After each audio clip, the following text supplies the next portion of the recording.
Hi folks, hope you're okay today. I'm doing this as a favour to Tommy Hall. I promised I'd talk to him tonight, and I feel tired. I was going to go to bed. I told him that, but I'm going to stay up for you, Tommy, if you're around. I sent you a link. You're more than welcome to come. And we could talk about, like to talk about the resurrection and throw some questions out at people. Looking at some information by Dr. Heinz like Lama, Christ rose from the grave. What is and so we're looking at his presentation, excuse me, and just asking questions about whether that makes sense or not. So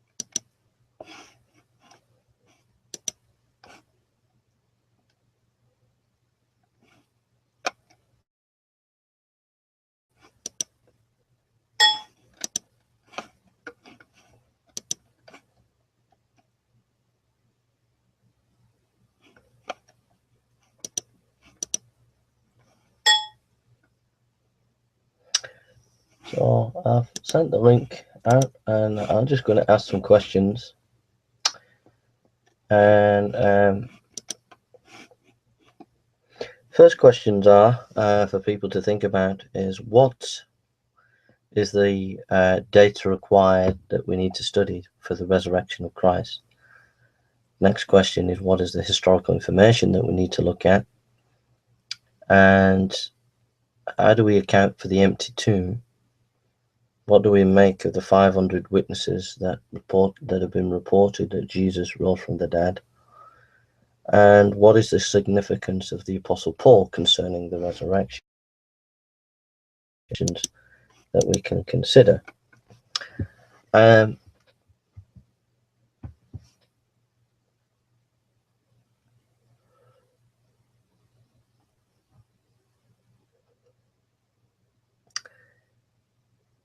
I want to just think about for a minute about the Old Testament. That in the Old Testament, the resurrection was prophesied. Jesus foretold his own resurrection. When Jesus was risen, it was a transformed body. He appeared to more than 500 disciples over a period of 40 days. And he talked with them, he ate with them, says the scholar, and they let them touch him. So the quote by Dr. Heinz is, Christianity and its deity rests on the truth of his resurrection. So just get my Bible.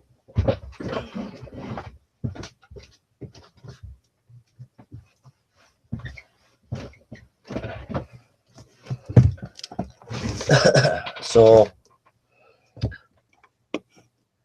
there are Psalms and writings that foretell the resurrection of Christ. Psalm 16 verse 10, for you will not leave my soul in Sheol, nor will you allow your Holy One to see corruption. This is referred to in Acts chapter 2 verse 25-32. It says, he foreseeing this spoke concerning the resurrection of the Christ, that his soul was not left in Hades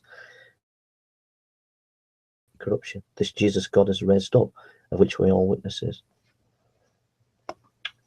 So there is Old Testament intimation about the resurrection. We could look at Psalm 22, Isaiah 53.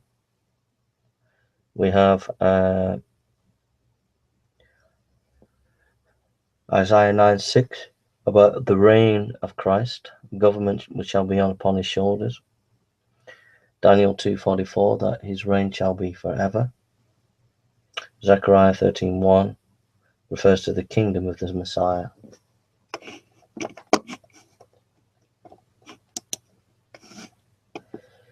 Then the Lord Jesus Christ also foretold his resurrection in Matthew chapter 12, verse 39 to 40. And no sign will be given to it except the sign of the prophet of Jonah. For as Jonah was 3 days and 3 nights of the fish, so will the Son of Man be 3 days and 3 nights in the heart of the earth. And you could look at Matthew 16:21, Matthew 17:9, Matthew 22:17, 22:23, Mark chapter 8:31, Mark 9, verse 9 and 10, 31, Luke 9:22-27, Luke 11:29-30, John chapter 2, verse 18-22, John 10:18. So these are quite clearly scriptures. So if you're listening, Tommy Hall, I've sent you a link, mate, and a link to a few others as well. This is a discussion about Christmas, about the resurrection, and just talking about Christmas stuff. So we'll just think a minute. So we've looked at the Old Testament, we've looked at Jesus and what he claimed about the resurrection. What did Paul claim? 1 Corinthians 15:14. This stuff that is from Christ rose.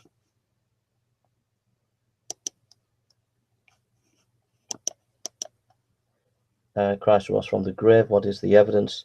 Dr. Heinz Lama. Dr. Heinz Lama. So that's what we're looking at. And we're just looking at his presentation. Hey, Jason. Hiya, Tommy. How you doing, mate? Hey, good. Hey, I just got here. I was just gonna let you know. Give me a couple minutes. I'll be back, and we can chit chat if you're not busy. Well, I come on just for you. I'm really tired, but I thought I'd just like to talk to you because you're my buddy, mate. Okay, Voice. cool. Yeah, how long you been on? Just curious. I've only been on about 3 the most. Okay, give me a couple minutes, Okay. and I'll be back here in a minute. Okay. Yeah. All right, mate. So, so yeah, so we've looked at the Old Testament. We've looked at what the Old Testament says, and what does Paul say about the resurrection? Well, 1 Corinthians 15:14. If Christ has not been raised, our preaching is useless, and so is your faith. Now that text, 1 Corinthians 15, from 1 right up to 14, some of the information there goes right back to at least 1 to 2 years of Jesus' resurrection.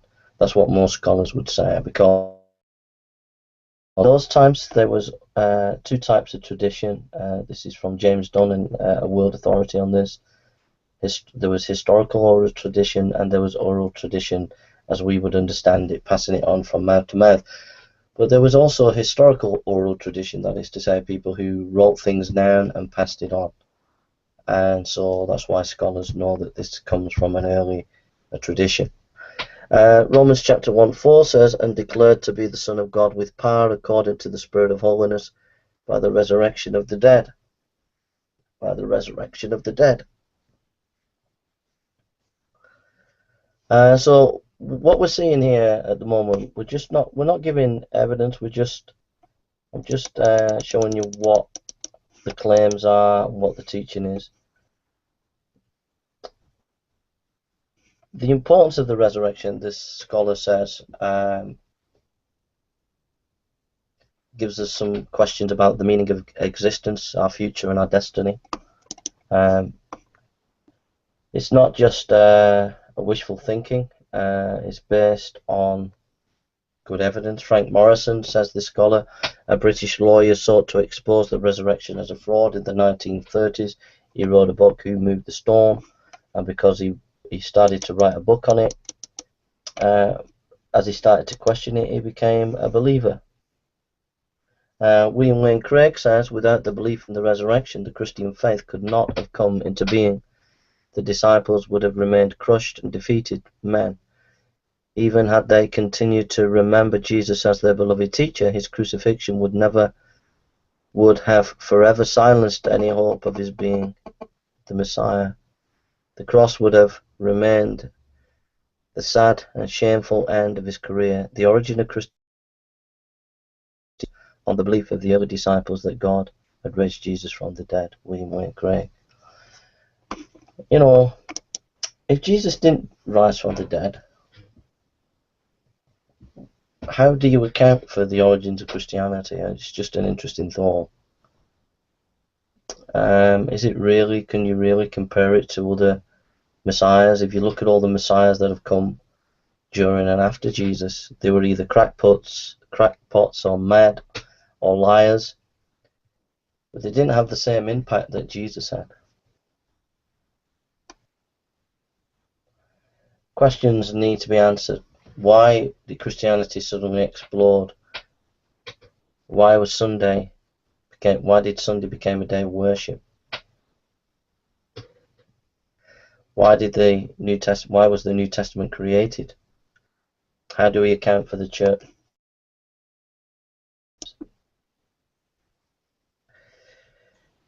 32 AD. Hello. Hello. Hi, Tommy. You alright, mate? Can you hear me? Seems like something's not right. Can you hear me? Yeah. Do I sound like I'm talking in a tin can? No, you sound great, mate. I do? Yeah. Oh, wait a second. Something's not right. Me or you? Is it my side? No. I should be hearing you through my headphones, though. Let's see. You sound good on this end, Tommy. There's no echo? No echo on here. Well, this is weird. I don't know what else to check. I'm missing something. Anyway, what's going on, man? Good to see you. Hey, bro. I just thought I'd come on for you, mate. I was ready to hit the sack, but I just thought I'd come on. I didn't know what to talk about, so I just PowerPoint on the resurrection, and I was just going to talk about that, but we could talk about something else or whatever. Have you seen all the drama? Did you see the J.D. Kane fiasco? I saw JD's hangout with Alex Botton. Is that the one you're talking about? Yeah. Did you? Yeah. It was crazy, wasn't it? Absolutely crazy, mate. I couldn't believe my ears. I thought, what's going on? Is this an act? Is it what? I thought it was an act at first. I thought, are they just winding us up? But they were all deconstructing themselves and destroying themselves, weren't they? It was crazy. Yeah.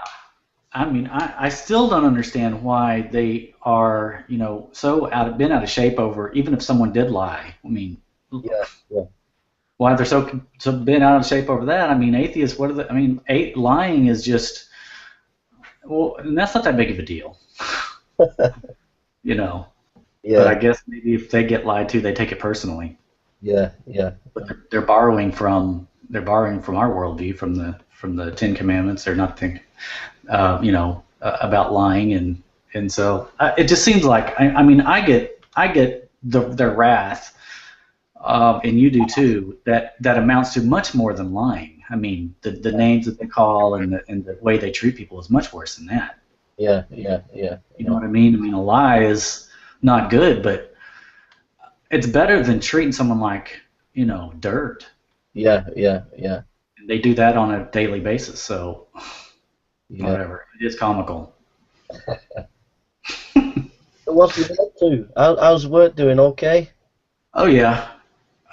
We're it's kind of a different thing this time of year for me, we get into more. I mean, we put up fences and do more landscaping and construction sort of type projects, and not so much of the. I make my money actually much more money on our regular maintenance and stuff. And I have several crews, and we just, it's there's something about doing that that just is more profitable. But this time of year, we kind of get into the more stuff that I like actually doing better, but it's not quite as profitable. But it's more artistic. Oh, there you are.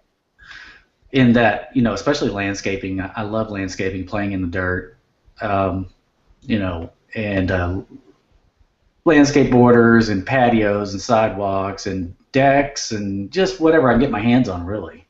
Oh, So it's kind of fun. It's a new day every day. So yeah. that's what I like about my job. It's just always something new to kind of new challenges.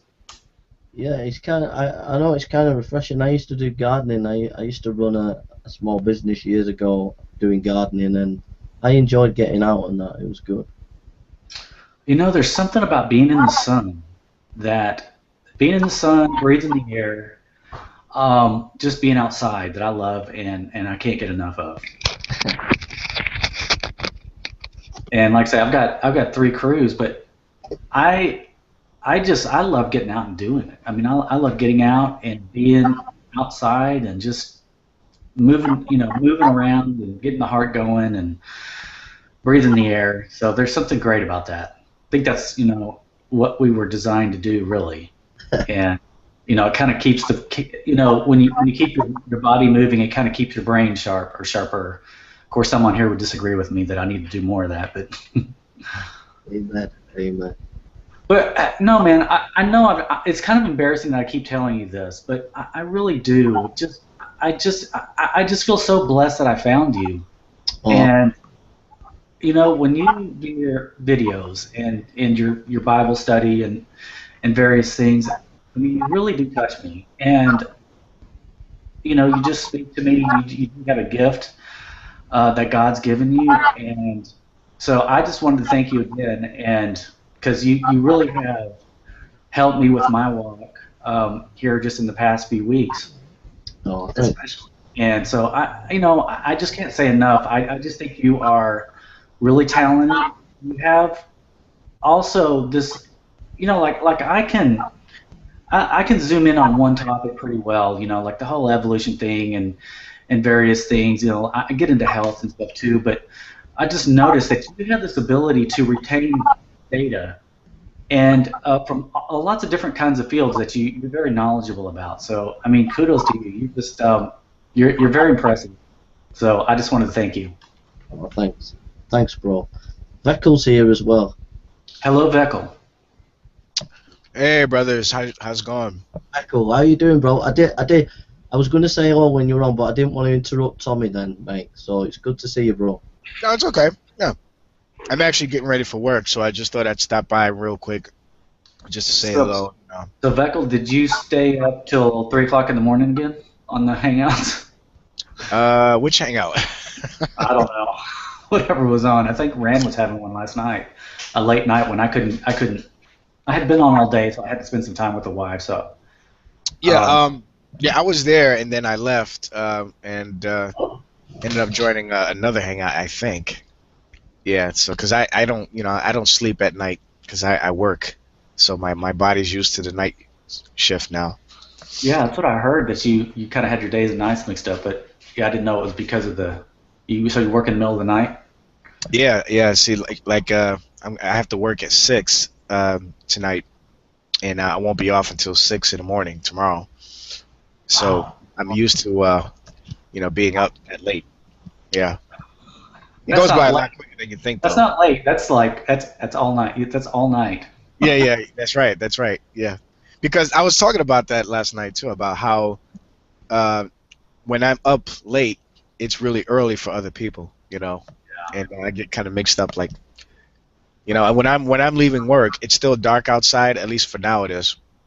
Yeah. And the other shift that does the day, that they're coming in and they're saying good morning to me, and I'm like, oh, that's weird, Hmm. because it's still dark outside for me, and it's Yeah. the end of the day for me. So when I see people coming in saying good morning, yeah, it's always strange. But so I'm still getting used to that part. Yeah. Other than that, the Lord is doing uh just he's awesome.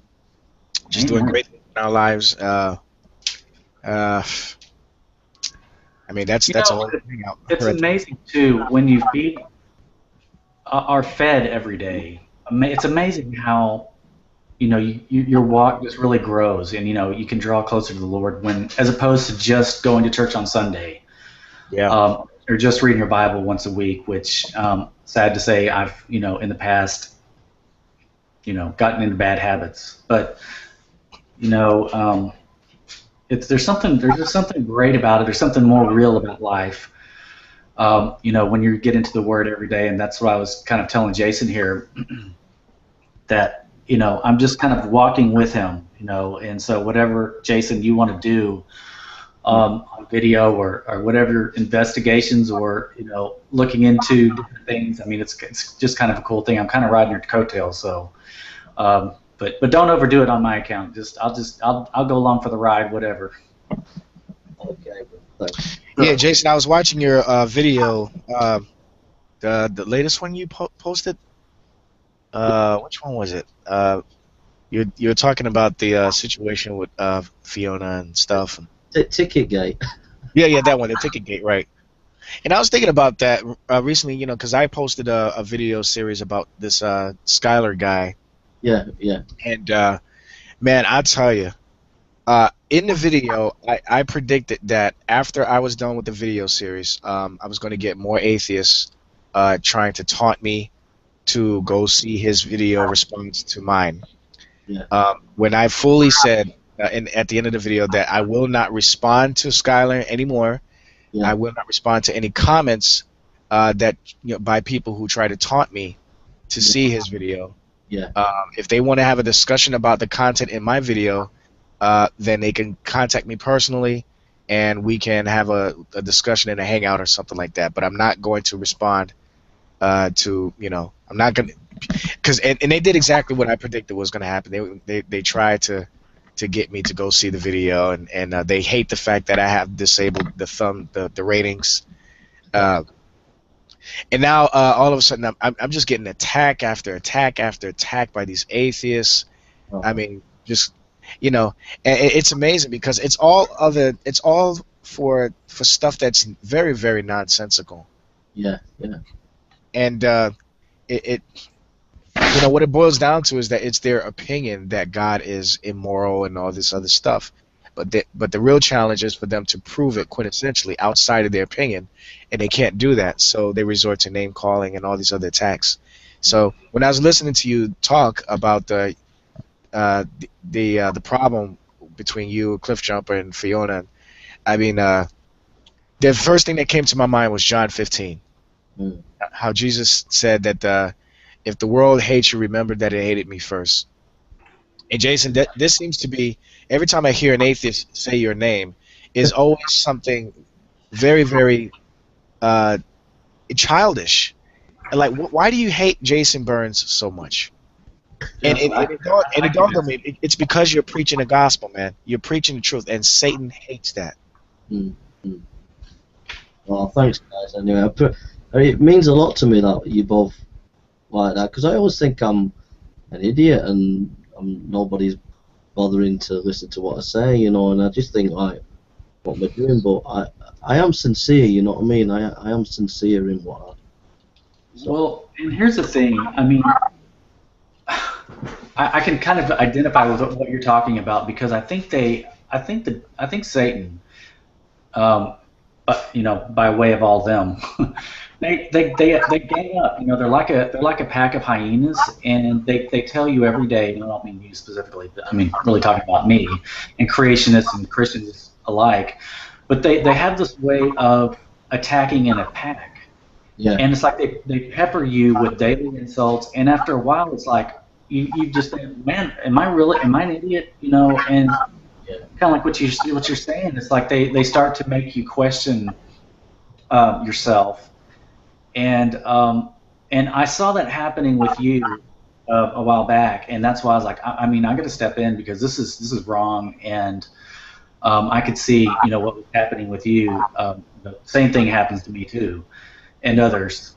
So, and I know it happens to Beckel too. I mean, we're we're target number one, and probably you are too, Jason, because of exactly what Beckel says. I mean, you're a preacher of the gospel, and you spread the word, and you are what's the word? You're very you're knowledgeable, and you're articulate, and that is very intimidating to them, I think.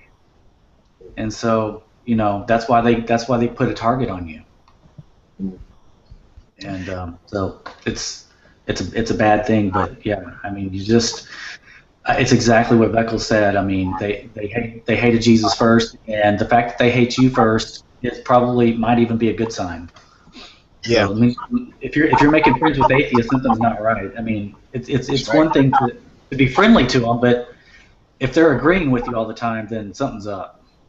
Yeah, and there's one individual I can think of in particular who fits that bill perfectly. Yeah. So, but I'm not going to say her name. Uh, but yeah, you're right, man. The fact that if you're in a room full of atheists, they don't even consider you as a theist at all, but one of their own. They don't even like even when they're making fun of the Christian God. Mm. Um, you don't even say anything. That just raises red flags to me because what it's doing. Number one, you're insulting God. You're blaspheming. Yeah. And number two, you're insulting the integrity of the one who believes in that God. And it just amazes me how people could call themselves Christian and be amongst this type of people and don't even say anything at all. And not even just that. It's just the fact that their biblical view of things, like they don't believe the Bible is inerrant. They don't believe the Bible. Uh, they don't believe that the miracles actually happen, but they're actually allegorical. Oh Hmm. my goodness, which that is. How can you be a theist if you don't believe in the miracles? That doesn't even make any sense to me. Mm. Uh, I don't know. I mean, that's just like saying what Jesus died when he rose from the grave. That didn't actually. That's allegorical of something else. So he didn't really die and rise from the grave. That was actually symbolic of something else that he did. That's nonsense. Mm. Yeah, Remember what Paul said in 1 Corinthians 15, that if there's no resurrection, then our faith is in vain, and we have all men to be the most pitied. Mm. exactly So, right. So yeah, yeah. have you got any debates lined up, Feckle? Have you got anything lined up for the new year? Is there anybody you're going to be debating or you want to debate? Or Yeah, it's funny you say that. I was considering having a debate with Floyd about the three prophecies in the Bible, but I decided because we were going to do that somewhere in January, but I'm thinking I'm going to take a break in January from the whole Google Plus Hangout scene, just to take a break. And I don't know. I mean, to me, Floyd is another one of those examples of and I hate to say it because he's not that bad of a guy, but I'm just calling it like it is. I don't care if he dislikes this or not, but it's the truth. The guy hates God. Mm. It's as simple as that. I saw him in a hangout yesterday with another Christian, and it was him and Skylar both complaining and whining Mm. about God being allowing this to happen and allowing that to occur and ordaining this to occur, and neither single one of them could tell us objectively how either of those things were wrong in and of themselves. They Mm. just keep making these complaints, and that to me that means nothing. It means nothing to me if all you're giving me is your opinion. Um, and so the reason why I say that about Floyd is because to me, getting into debate with him, it's useless to me. Yeah. Uh, I'm not gonna get through to him. It's going to require God, and I mean, I don't know if I feel led by the Lord to debate him. Uh, I will, and I do find the topic interesting. However, I just at least for right now, I just don't have the desire to do it. So I'm at the point where I'm ready to take a break from the whole hangout scene especially from talking with atheists. If I do come back, it'll be talking to Christians only, really. Yeah, I'm kind of like that too. I mean, I talk to the atheists occasionally still, but I'm kind of getting a little tired of it because they're most of their arguments are really juvenile and Yeah. immature, you know. And it's kind of like what you're saying. It's like, talking with someone like Floyd. I mean, it's like, where do you even begin? There's so much. It's taking a bite out of. You're having to take a huge bite because you don't even know where to start. It's also everything is completely opposite. Our views, and Yeah. he's just he's going to be very hard to break into, I think. But can I ask you guys a question? Why does it seem like I don't know what it is, man, but it seems to be a strange phenomenon with atheists that Christian video comes out and there's like 6 thumbs up versus, and then there's like 49 thumbs down, and they're from atheists and non-believers. You go to an atheist video, which absolutely has no strong content in it at all. They got 66, and I use that number on purpose, thumbs up, and 6 thumbs down. So I find that awfully telling to me. And even Jay, even with your video that you put, the ticket gate, you had how many thumbs down and no thumbs up? Yeah, I put 1 up. I know. And I was just laughing at that. I said, this is utterly pathetic. They don't leave any comments. They don't even. I bet you they didn't even watch the video. They just saw that it was Jason Burns. They, let me go to his channel. I think they subscribe to your channel and to my channel just so that they can just thumb down every video that comes up. That's it. That's why I saw it. I just been out all day. I came and I thought 31 down and and I thought, what? So I hate Jaybo. I hate Jaybo. I hate Jaybo and his God. There's a Christian guy. I won't mention his name if it is, but there's a Christian guy, and he's got a few mates. And there's a couple of videos if you go back where I get about 20 or 30 thumbs up, and he's gone with his mates and thumbed it up. But nine times out of 10, it's just a massive atheist just thumbing them down. Yeah. Two thumbs up. Yeah, they don't even. I bet you $1 million they don't even listen to a word you say. They just click on your video, thumb it down, and then go to another video. Did you notice they didn't leave many comments on there that time? On that ticket gate. So yeah. But I took the comments off, and I've just not let them do anything on that because it's just a waste of time. It's probably just as well that they don't comment, and if they just leave a thumbs down, that's one thing. But some of the vile comments, it's probably just as well they don't. Yeah. I've come to realize, especially with the me uploading my Skylar videos, man, these people hate it when you take away the ratings ability. Man, they hate it. Oh man, even though I leave the comment section open so they can voice their opinion. They hate the fact that you can't thumb down your video. They hate that. They hate that. And I told one of them, well, has it ever dawned on you why I took the ratings off? Okay. Well, you guys get it. You guys get it. They don't. Real quick, of a word of encouragement for Tommy. I don't know if you know a guy named Teddy Truth Teller. No. He's a very, very brilliant brother in the Lord. He actually watched your video where your video called J.D. Kane is a Chicken. Yeah. And he says that he likes you a lot, man. He said, who is this guy? I never heard of him. I said, oh, that's Tommy Hall. He's a cool brother in the Lord. So just a little word of encouragement. Yeah, thanks. I need all the fans I can get. I've got about 30 followers, I think, on my YouTube page. So yeah, trying to drum up a little more support, more fan base. Guys, if anybody's listening, go down to Tommy Hall's channel and subscribe. Yeah. I need more subscribers. And I've even made these goofy videos with the puppets, you know, to try to drum up something, and that helped, you know. It's Wait, you did? I missed that one. Well, Veckel, you got to go to my. It's kind of hard to find actually. That may be why. Because if you go to YouTube and type in Tommy Hall, my name is nowhere to be found. So I think you got to type in Tommy Hall Super Sport. I don't know. It's kind of tricky finding me. So that's probably the issue. But Oh, okay. yeah, I made these puppets. Hang on a second. Yeah, I do have to get going soon too. So. Okay, I'm right here. So it'll like one of them. Anyway, where's my?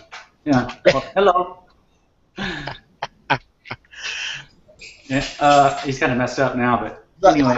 Hello. How are you doing? Hello. So wait, so what was the video about with the puppets? Well, basically, you have to go watch them. Okay. So what it is, I have a green one and a yellow one. The green one is me. Okay. The yellow one is a fictitious character called Ima. Her first name is Ima, and her last name is Nate. So her name is Ima Nate. Anyway, but she's your typical, prototypical evolutionist, atheist, obnoxious, and so we banter off of each other. And the first video, we're talking about evolution mostly, but I've made the Ima character so over the top, and just your stereotypical atheist, obnoxious, foul mouth, even though I don't say the words.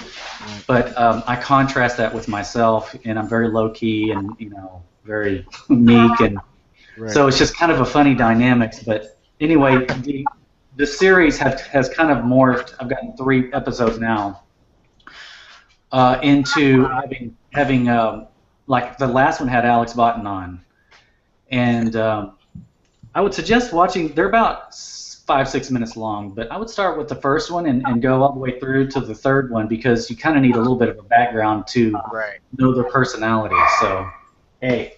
Well, I saw the Alex Bottom one and I thought it was hilarious. Yeah, yeah, they're interesting. The next one is coming up that probably in the next week or so. So it's going to be very funny, I think. Okay, so I'm on your channel now, so I'll look for it. And then, how old is the video? Well, the first one's, I don't know, probably maybe a month or 6 weeks old. Ah, I found it. Okay. And so that one's called Evolution for Dummies, and then I have a part 2 of that, and then the next one's with Alex. Okay. So they're pretty funny, and I am my alter ego. So Ima does say some really over the top stuff, and it's who I am. It's just an alter ego of myself. So anyway, you see much of that in my cartoon of me actually. So, but anyway, brothers, I hate to end it for me here, but I gotta get ready to go. So thanks, Michael. What's the name of the video after the one that you did for Skylar on morality? with our debate or the video where I'm critiquing his argument? Critique. The critique. Yeah, the critique. Yeah, there's 3 of them. They're all called Skylar's Inconsistency and Dishonesty, parts 1, 2, and 3. Okay. The first 2 is just you have to read what's on the screen. The third one is me actually talking. And that one's the longest one. I went through the third one just very quickly, and it seemed really good. It seemed like you'd done a really thorough job on it, mate. And praise the Lord. Praise the Lord. Yeah, just a lot of problems with his perspective on morality. So I don't see how morality can be how you can claim that morality is subjective, and then complain about the things that other people do, and then not be able to back up the claim as to whether or not those things in and of themselves are immoral. So all we're hearing essentially from Skylar is God, slavery, Negroes. No, see, it doesn't work that way. Sorry. So, but anyway, I'll talk to you guys later. Love you guys. Yeah. Oh, hey, See you, Beckel. looks like Tanya just came in. So, Amen. Hey, Buckle. Hey, Tanya, how you doing, mate? all right, Doing take good. care. Becca, we take care, mate. Hello, Tanya. How you doing, my hero? You're my hero. Doing pretty good. I saw this pop up on my feed, so I thought I'd come in and say hello. We're just having a Christmas special. We're just having a bit of a friendly chat. So, feel free to join in if you want to join in. Okay, cool, thanks. So you had a good day? Yeah, I did. We're getting Christmas stuff done and getting all our shopping done, which I haven't done much shopping. I think everybody's just going to get gift cards this year. Where'd you get your hat from? I want one of your hats. That hat you had the other day. Oh, yeah, that's my husband's hat. It's from LL Bean. They make pretty good stuff. It's like rabbit fur. It's really, really cozy. I love it. But I won't be seen in public with him when he wears it. I told him I'd divorce him if he ever wears it out with me. Wow. So you'd think with that hat we live in like North Dakota or something. No, we live in Maryland. But yeah. It's a good hat. It's a good hat, mate. How's G-Man? Have you talked to him recently? How's he doing? Is he okay? Yeah, he's doing good. I talked to him not too long ago, and he's really looking forward to coming back. So Yeah. maybe by Christmas, hopefully. Is Forbidden Fruit coming on then? On that day? I'm not sure. I haven't heard anything about it, but I would imagine that they'll probably end up getting together. I think that'll be pretty entertaining. Yeah. And was you a Christian and you became an atheist or something? What was the background to that then, Tonya? Or if you don't mind me asking. Well, it's kind of a little bit of a long story, but basically I deconverted in May of this year, and yeah, I was pretty hardcore fundamental Christian before, real active in the community and everything. My mission on YouTube pretty much was to, just talk about my Christian walk and the things I deal with and my faith and whatnot, and also to stand up to the legalistic Christians that are on YouTube that are always, trying to get Christians to doubt their faith and think they have to work hard enough to gain entrance to heaven instead of trust in Jesus. So, yeah, I spoke out against those kind of people. I got a question for you, Tanya. Sure. On that note, I was just curious. It seems like a big jump or a fall, I guess, however you want to put it. But to go from, and I know a lot of it just had to do with some of the issues in the Bible, inconsistencies, and I know you watched that Carl Sagan show.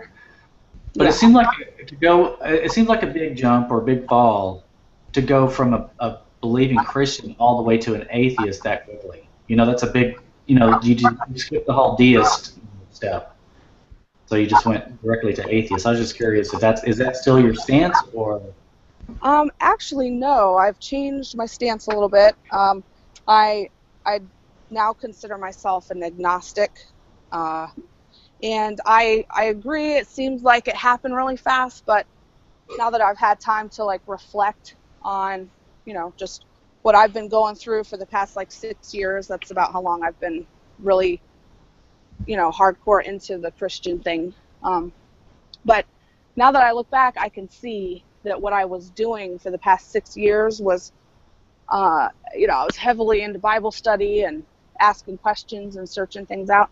And I think I was just trying to make Christianity and the Bible work. I was trying to make it make sense, even though I was finding problems with it. I was just, trying to make it work. And so when I started watching that Cosmos show and really starting to question things a lot more, I just pretty much threw up my hands and gave up and was like, okay, I'm exhausted. I can't keep up this faith anymore because there's just, I'm having a lot of questions, and so just forget it. So I, turned my back on it all and was like, forget it. I just don't believe it anymore.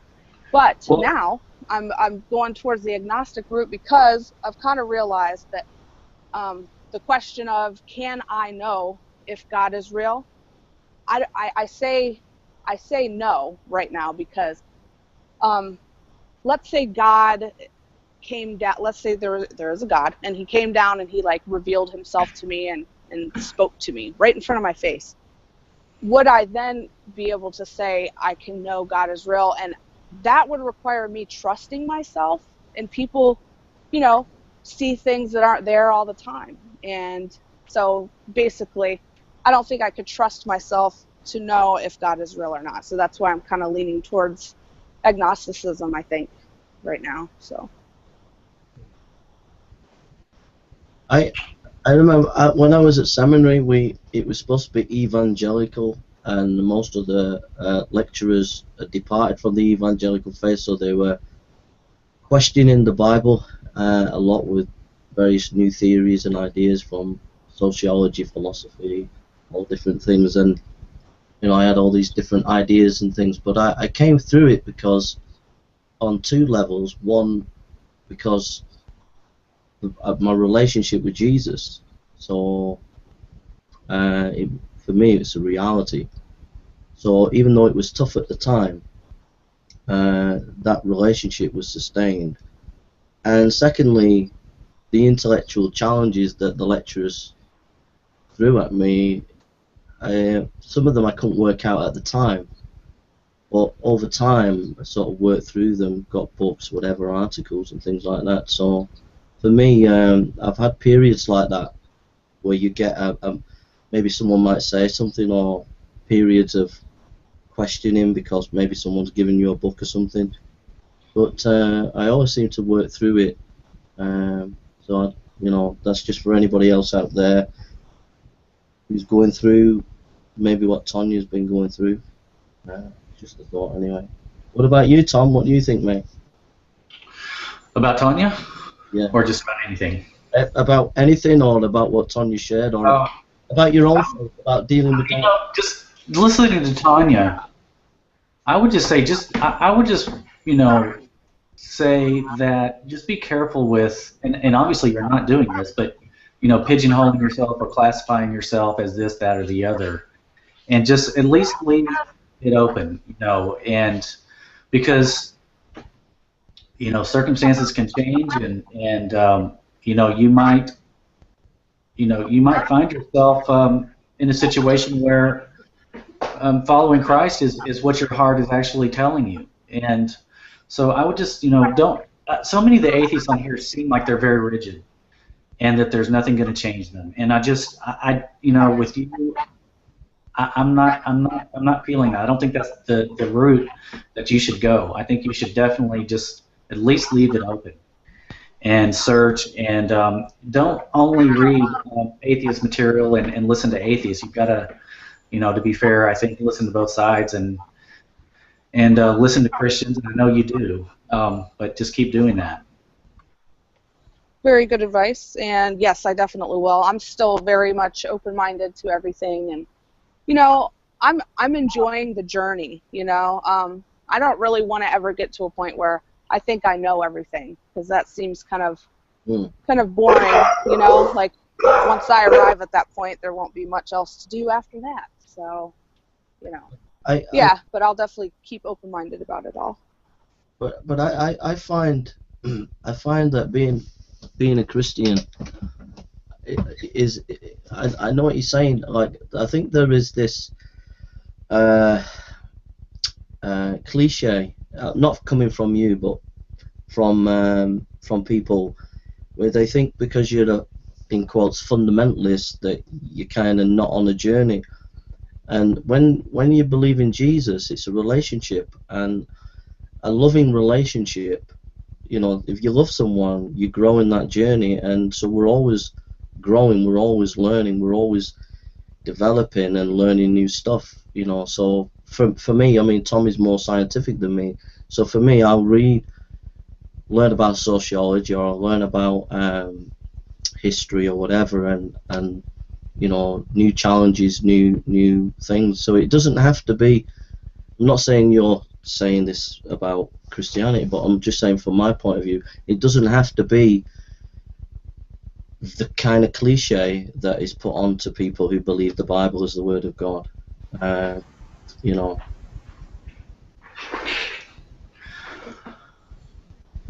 You can. Well, I don't know what was just said, but the only thing I'd like to add is, God can do wonders with with just a small seed. If you just give him a sliver, he can make your heart grow. And I'm firsthand, I have firsthand experience with that. I mean, because I really did just give God a sliver many years ago.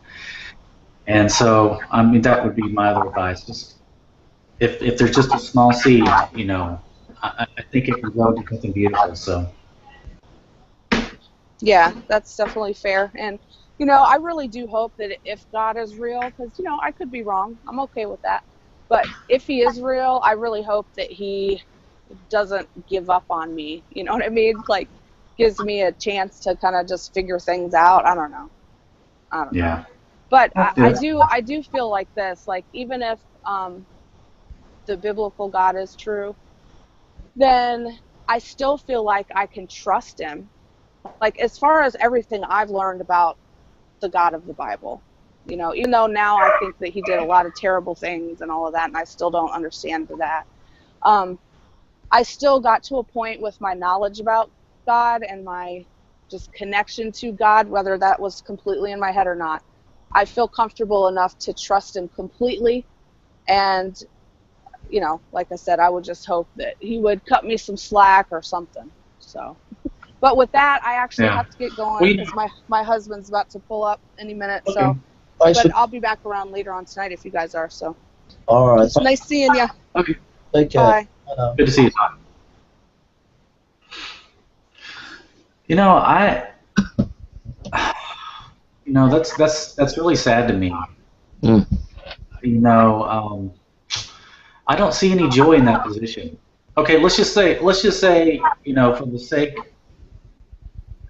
let's just say that somebody did turn their back on their faith, assuming that their faith is real. What is, what is the joy of basically you have no hope of salvation, you have no hope of any sort of relationship with the Creator, you have no hope of any future really past what you're going to be living. I mean, that's not a joyful position. It's kind of an empty, I would think, an empty existence. And I know they see it, some of them see it differently. Some of them see it as freedom. Yeah. Yeah. But I don't see it that way. To me, the freedom is in Christ. It's not freedom to be your own God. There's nothing great about that. Yeah. I think it says, "Taste and see that the Lord is good." I think when you've tasted the Lord, when you know the Lord, even when you go through the most trying of times, either intellectually, where you find questions that you find hard to answer, or you're going through personal tragedy, if you know the Lord, you know the Lord. You can't really turn your back on him. You might backslide, but you can't say, "Well, I am just completely say that's it." I don't see how you can do that if you've tasted it. Yeah, I don't either. So the question is, did they really taste the Lord? Did they really understand who Jesus was? Did they really have an experience of God? Because once you've had an experience of Christ, then He's in your DNA. The Holy Spirit's in you, and Right. I could never. And I've gone through some very difficult times, and any intellectual challenges. I can honestly say that I've never met an atheist yet who's impressed me to the point where I would doubt my faith. Never met one. I mean, I've maybe one or two questions that made me think a little bit, but I've never yet met an atheist who I feel has demolished Christianity to the point where I have to really think about leaving it. I've never met an atheist yet, either in real life or on YouTube. So that's what I think. Yeah. Well, and I think along the same lines that you do. And I can see backsliding, and I can see falling into sin and into temptation. Yeah. But I cannot see what we're seeing here with Tanya and some of the others, that they just totally disavow the whole thing. I mean, it's just It just doesn't make any sense. I mean, I can see myself separated, but by my own, dumb decisions and dumb choices. Yeah. But that would be me. That would be my doing, my separation from him. But to deny him is a totally different thing. You Yeah. know? Yeah. And that's why I was asking her, because she was a Christian, so she says, and faithful, and read her Bible and Bible studies, and she went from there, boom, to an atheist. Now she says she's changed now, but there was almost might as well have been an atheist. She turned her back pretty much on all of it, pretty relatively quickly. Well, the thing. Sorry, go on, mate. No, that was it, really. I think in this situation, I'm just trying to show a bit of respect to her story. But when it comes to like Matt Delonte and Dan Barker, well, they often in their debates, they'll start talking first before they get the debate going that they were Christians and then they become atheists. And if you're in a debate and that's brought up, then I think it's legitimate to nail it on the head and say, well, you're a true Christian. Because if you're a true Christian, you wouldn't do that. But I wouldn't say that to Tonya because it'd be quite a hard thing. No, sorry for my dog. It's all right, man. Well, I think that's a common tactic that they used, and I've debated these guys for quite a while, not here but in other areas. But that's a very common tactic to claim that you were a Christian and now you're an atheist, or you were a creationist and now you're an evolutionist. I mean, that's just missionary. They're just being missionaries for atheism, aren't they? Really, that's what they do. Yeah. So, I was going to ask you, not to change the subject, but when you do your Bible studies, yeah. I mean, I'll watch them, and I'm like, afterwards, I mean, it's almost like it's just exhausting in a beautiful way.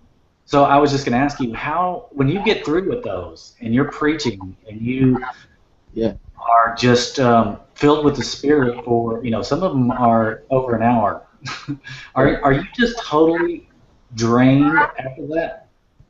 Because I'm drained after watching it. Now, that's not even me engaging in it. When I preach, I put 100% of myself in it. So when I've finished, I'm out of it for half a day. Like that. One of the last sermons I preached on YouTube on this channel. I think one of them was. I've been preaching in the morning at my church a couple of times recently, and through the midweek.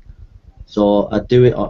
I did it at the church, and then I do it on YouTube, and that'd finish me off then for the day. I'd be gone. I couldn't do anything. But spiritually, does that you must just be spiritually over the top? I mean, I would, unless you're just so exhausted that I mean, I can only I just feel like what happens is Dr. Martin Lloyd-Jones taught about the sacred anointing and that the Holy Spirit anoints the preaching. So when you're preaching and teaching the Word of God, you have to have faith to believe that the Holy Spirit's using what you're doing. And then sometimes I can feel a sense of the anointing, and when it comes, I've just got to run with it. And so I run with it, and by the time I finished, emotionally, I'm like really drained. And so that's just. I mean, when I preached at my church recently, and I think they've been like, it's a Black Pentecostal church, and I think they were the only ones who thought they could preach like fiery, and I think they've been taken aback that someone can preach fiery like that, and they've been really blessed by it. But I think I'm not your normal. There's kind of preachers who can preach and teach every week where you teach the Bible and it's nice and they give a nice sermon. But I think my kind of preaching is kind of like to shake people up. It kind of like shake. It's like a whirlwind type situation. So you couldn't sit under that every week, and you'd be like shaken up all the time, you know. I was going to also ask you, and you can think about it or whatever. I mean, I'm looking at your bookshelf behind you. It's probably overwhelming, but I was going to ask you if you had any books that were like maybe your top five, or My top, as far as apologetics. And I'm talking about my particular situation is I'm pretty much a novice, so it would probably need to be books that were really geared towards people who aren't just saturated in it all the time. You know what I mean? top five. Or you know, or even just, I would say maybe even better. So maybe your top five or top three books that you just really have gotten a lot from. I think. Sorry, go on, mate. I was just gonna say, or that did at some point in the past when you were younger, or growing in your faith or whatnot, that you read that really made an impact on you. I would say my early books that were a big influence on me was Francis Schaeffer, Escape from Reason, and he is there and he's not silent. You can listen to the whole lectures for free on L'Abri Fellowship. What was his name? Francis Schaeffer. And what is the name of the lectures? Pardon? What were the names of what was the title of the lecture? Escape from Reason. And he is there and he's not silent. It's published now as a 3-volume work by IVP, I think, but you can listen to the whole of his lectures, Escape from Reason and Other Apologetics, on L'Abri Fellowship, L-A-B-R-R-I,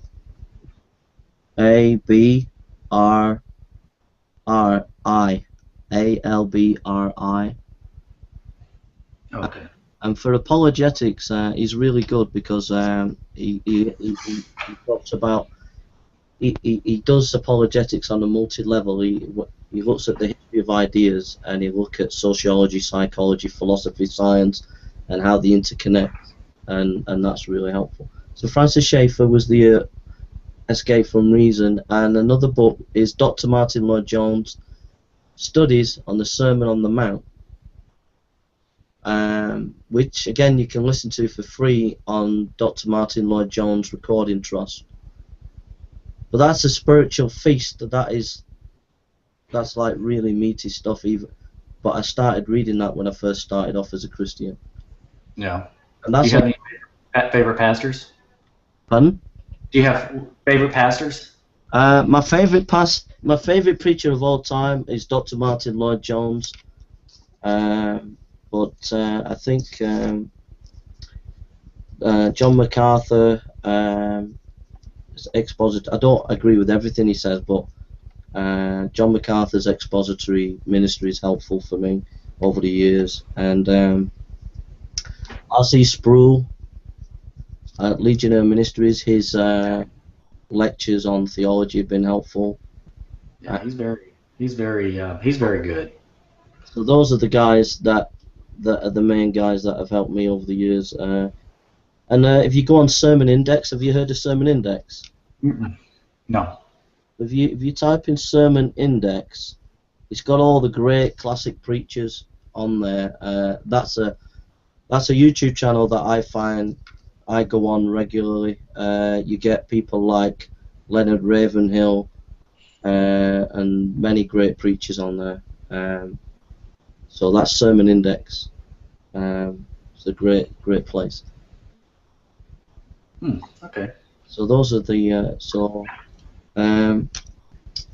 my a book that influenced me quite a bit is Imitations of Christ by Thomas à Kempis. The reason is I was at seminary and we had to study a lot of different topics, and when I came out of seminary and read Thomas à Kempis, it was really helpful because it was all about the devotional life and life in Christ, and being humble and not being puffed up with knowledge, but being humble in Christ. And So the first half of that book is brilliant. It's a classic. The second half is a bit.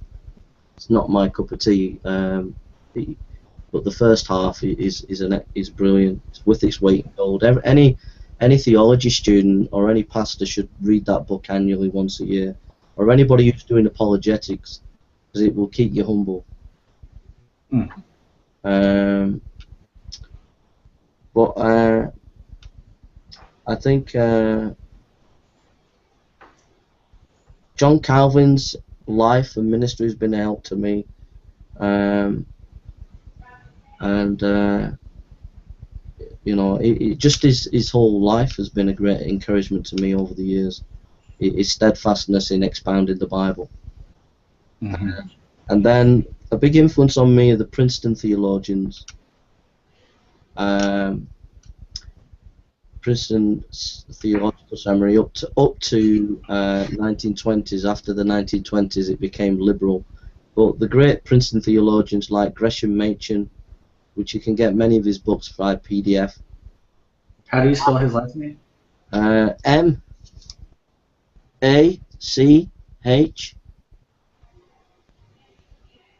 I think it is. Gresham Machen. Was that with an M, Machen, or N? Like Nancy or like? G-R Gresham M-A-C-H-E-N. Okay. And he's written quite a few books on scholarly works, popular Christianity and liberalism. What is faith? You can get them all on PDF for free on Google. But the theologians, you have Gresham Machen, you have B.B. Warfield, have you seen here?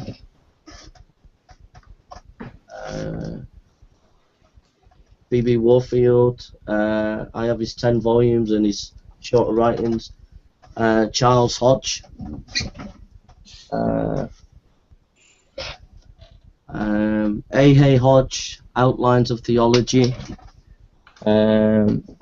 So the Princeton theologians go back right up to Jonathan Edwards, and most of them from 1920 back to the 1700s are all great scholars.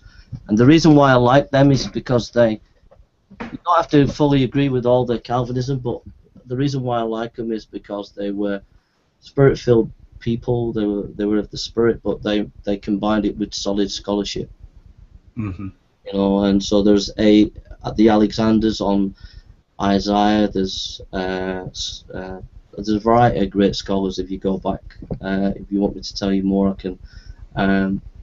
The Alexander brothers. J. Alexander, I think another Alexander on Isaiah, Gerardus Voss, a great scholar on the Old Testament. Just type in Voss, G Voss, and you get loads of scholarship on the Old Testament. There's who else is there? That'll get me started.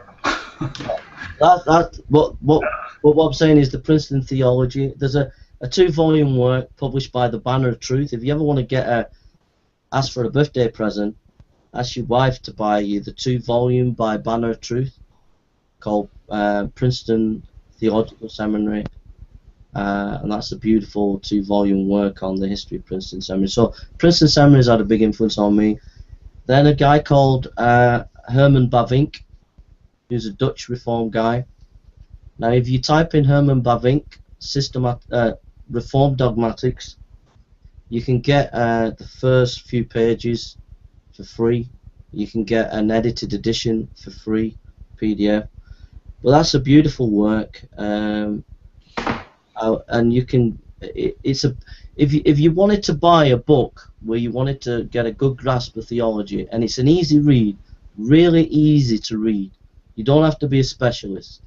Very easy to read, and you want to invest some money, order the 4 volumes work of Herman Bavinck, Systematic Reformed Dogmatics, published by Baker, I think it is, and that's what you need in theology. Spell the last name. The last name? Bavinck, B-A-V-I-N Herman Bavinck. Bavinck, I think. Okay. Yeah, here it is. This is a smaller work called Our Reasonable Faith. You can get that, but his Reformed Dogmatics is this in 4 volumes. But the reason why this is good, the reason why he's good, this is the best systematic theology you could ever get anywhere. The reason why it is Bavinck was a brilliant philosopher, but he was brilliant at studying the Bible. So it gives you all this scripture, and it's just full and full of scripture. But then it's full of history, it tells you all the history of the doctrine, and then he combines it with a brilliant mind in philosophy, and he's able to critique whatever comes against the scripture. So you get a brilliant philosopher and a brilliant Bible theologian. When was he alive, or is he still alive? No, he was in the. Well, this was published in 1909, so he'd be coming at the end of the 1900s. You know, like 40s, right up to about. I think 1920s. I think he died round about that time. So he was a great Bible scholar. And even if you're not a Calvinist, you'll still get blessed by that book. You still get blessed by him because he's very gracious and he's very spiritual. So. Do you come across that a lot of these people that you read are Calvinists? Not all. I'm influenced by. You see, I'm from a Calvinist background, but when you've been to seminary, you're taught to read. I've been to 2, so you're taught to read widely. So I'm not just influenced by Calvinist theologians. I'm influenced by, like, for example, the early Church Fathers. Whereas Calvinists, not a lot of Calvinists. There are some, like Carl Trueman at Westminster Theological Seminary. He speaks a lot about early Church Fathers, but you tend to find the Calvinists don't talk a lot about the early Church Fathers, which is wrong. The early Church Fathers, there's a rich spiritual history there, and a rich spiritual heritage, and they were great. Many of them were great intellectuals, like Justin Martyr, Athanasius, people like that. And if you want to listen to a good, there's a good message, but I can't remember what it's called, but by John Piper. He's one of the rare Calvinists that talks about early Church Fathers, but he did a brilliant lecture on Athanasius. So what I'm saying is, I'm influenced by a lot of different theologians from a different spectrum. I'm just giving you some of the ones that have been a big influence, but so yeah. The early Church Fathers, the Puritans, like Thomas Watson, is a great guy if you want to get to read Thomas Watson. If you type in Thomas Watson, he's a Puritan, and you read his stuff. He's a great Puritan. The 10 Commandments, you can get it PDF. The Lord's Prayer, and he's done a book called The Body of Divinity, which is a classic theology book, and it's a beautiful read. So, like, I'm influenced by such a wide variety of thinkers, and like Thomas Watson is an example. So, okay, so I think the two or three big influences is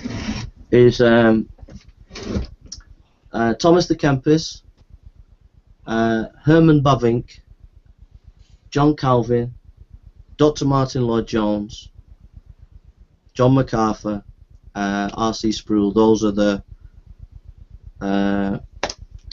core that I always go back to, and Francis Schaeffer. I don't leave the fundamentals. There are certain basics that I believe in, and they represent those basics. Yeah.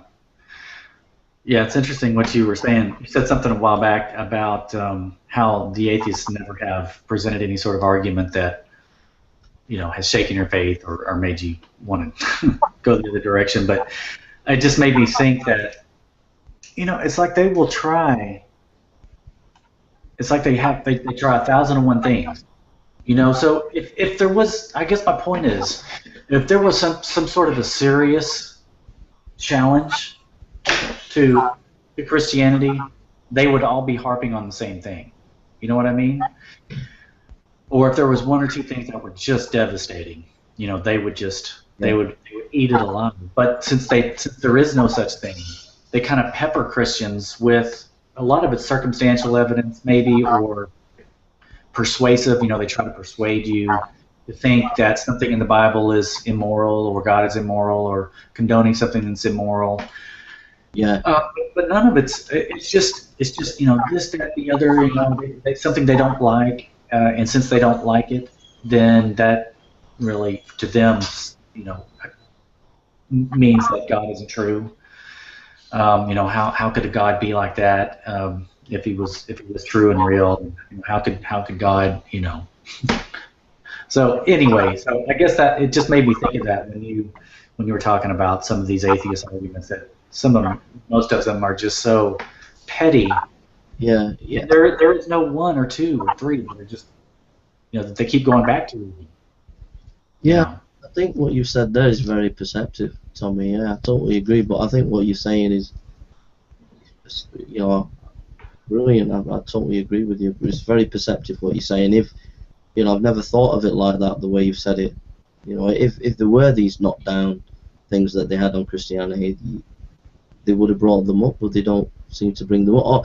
All they're doing really is they haven't got anything themselves, so they just want you to give your argument, whatever it is, and then they just want to try and knock it down, and they just want to live in that negativity. They're not trying to explore or get into things in a deeper way, and they're not really.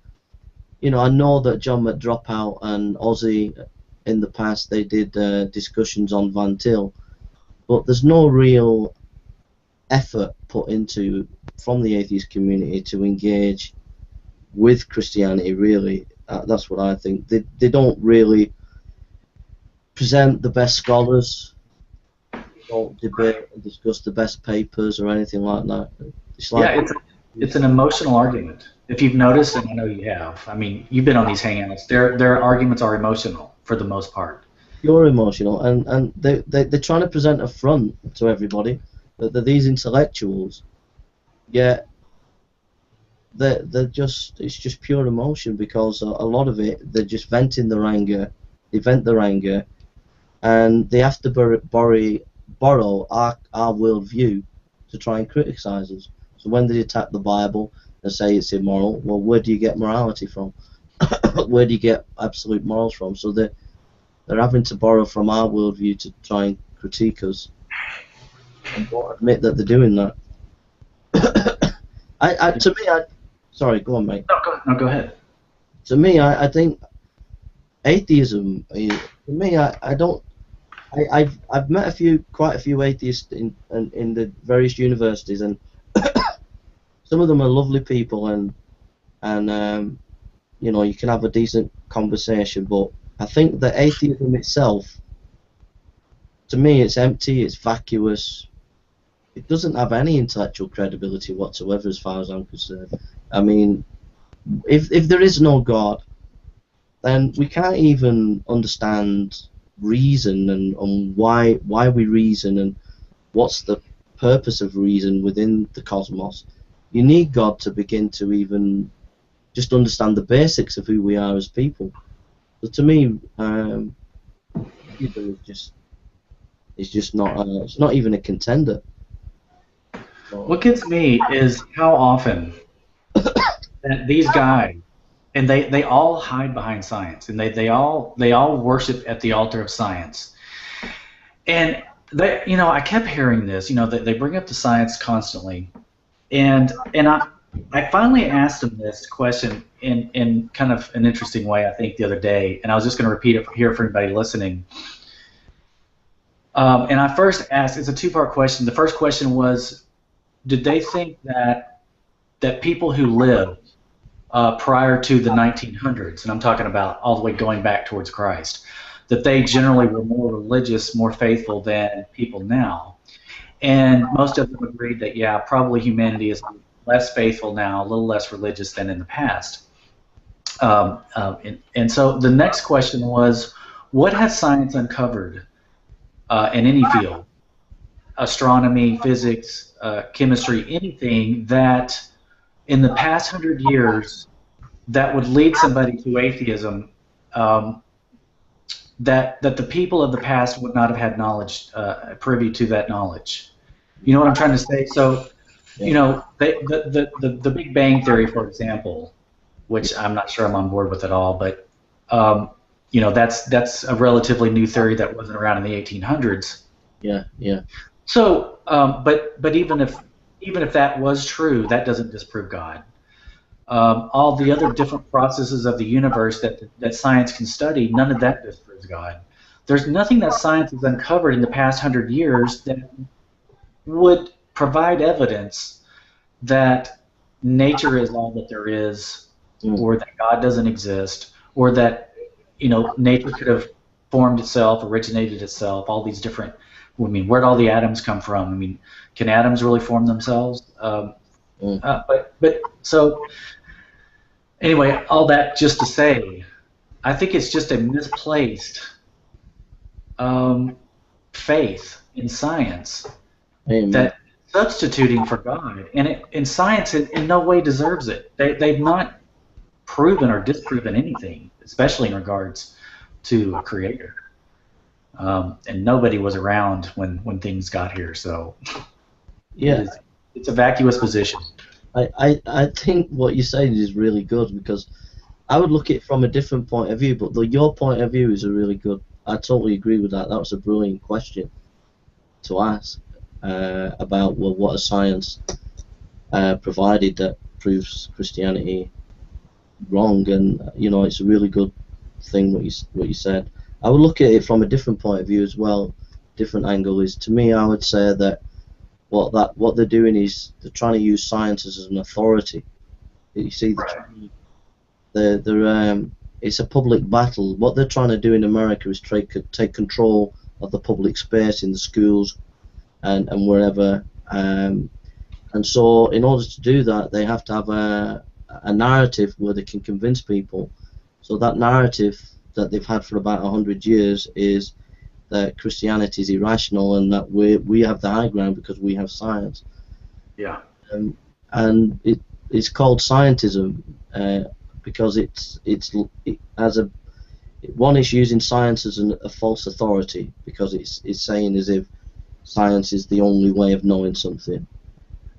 So I disagree with that. And most real philosophers, real thinkers, see right through it. They don't really take on that kind of rhetoric.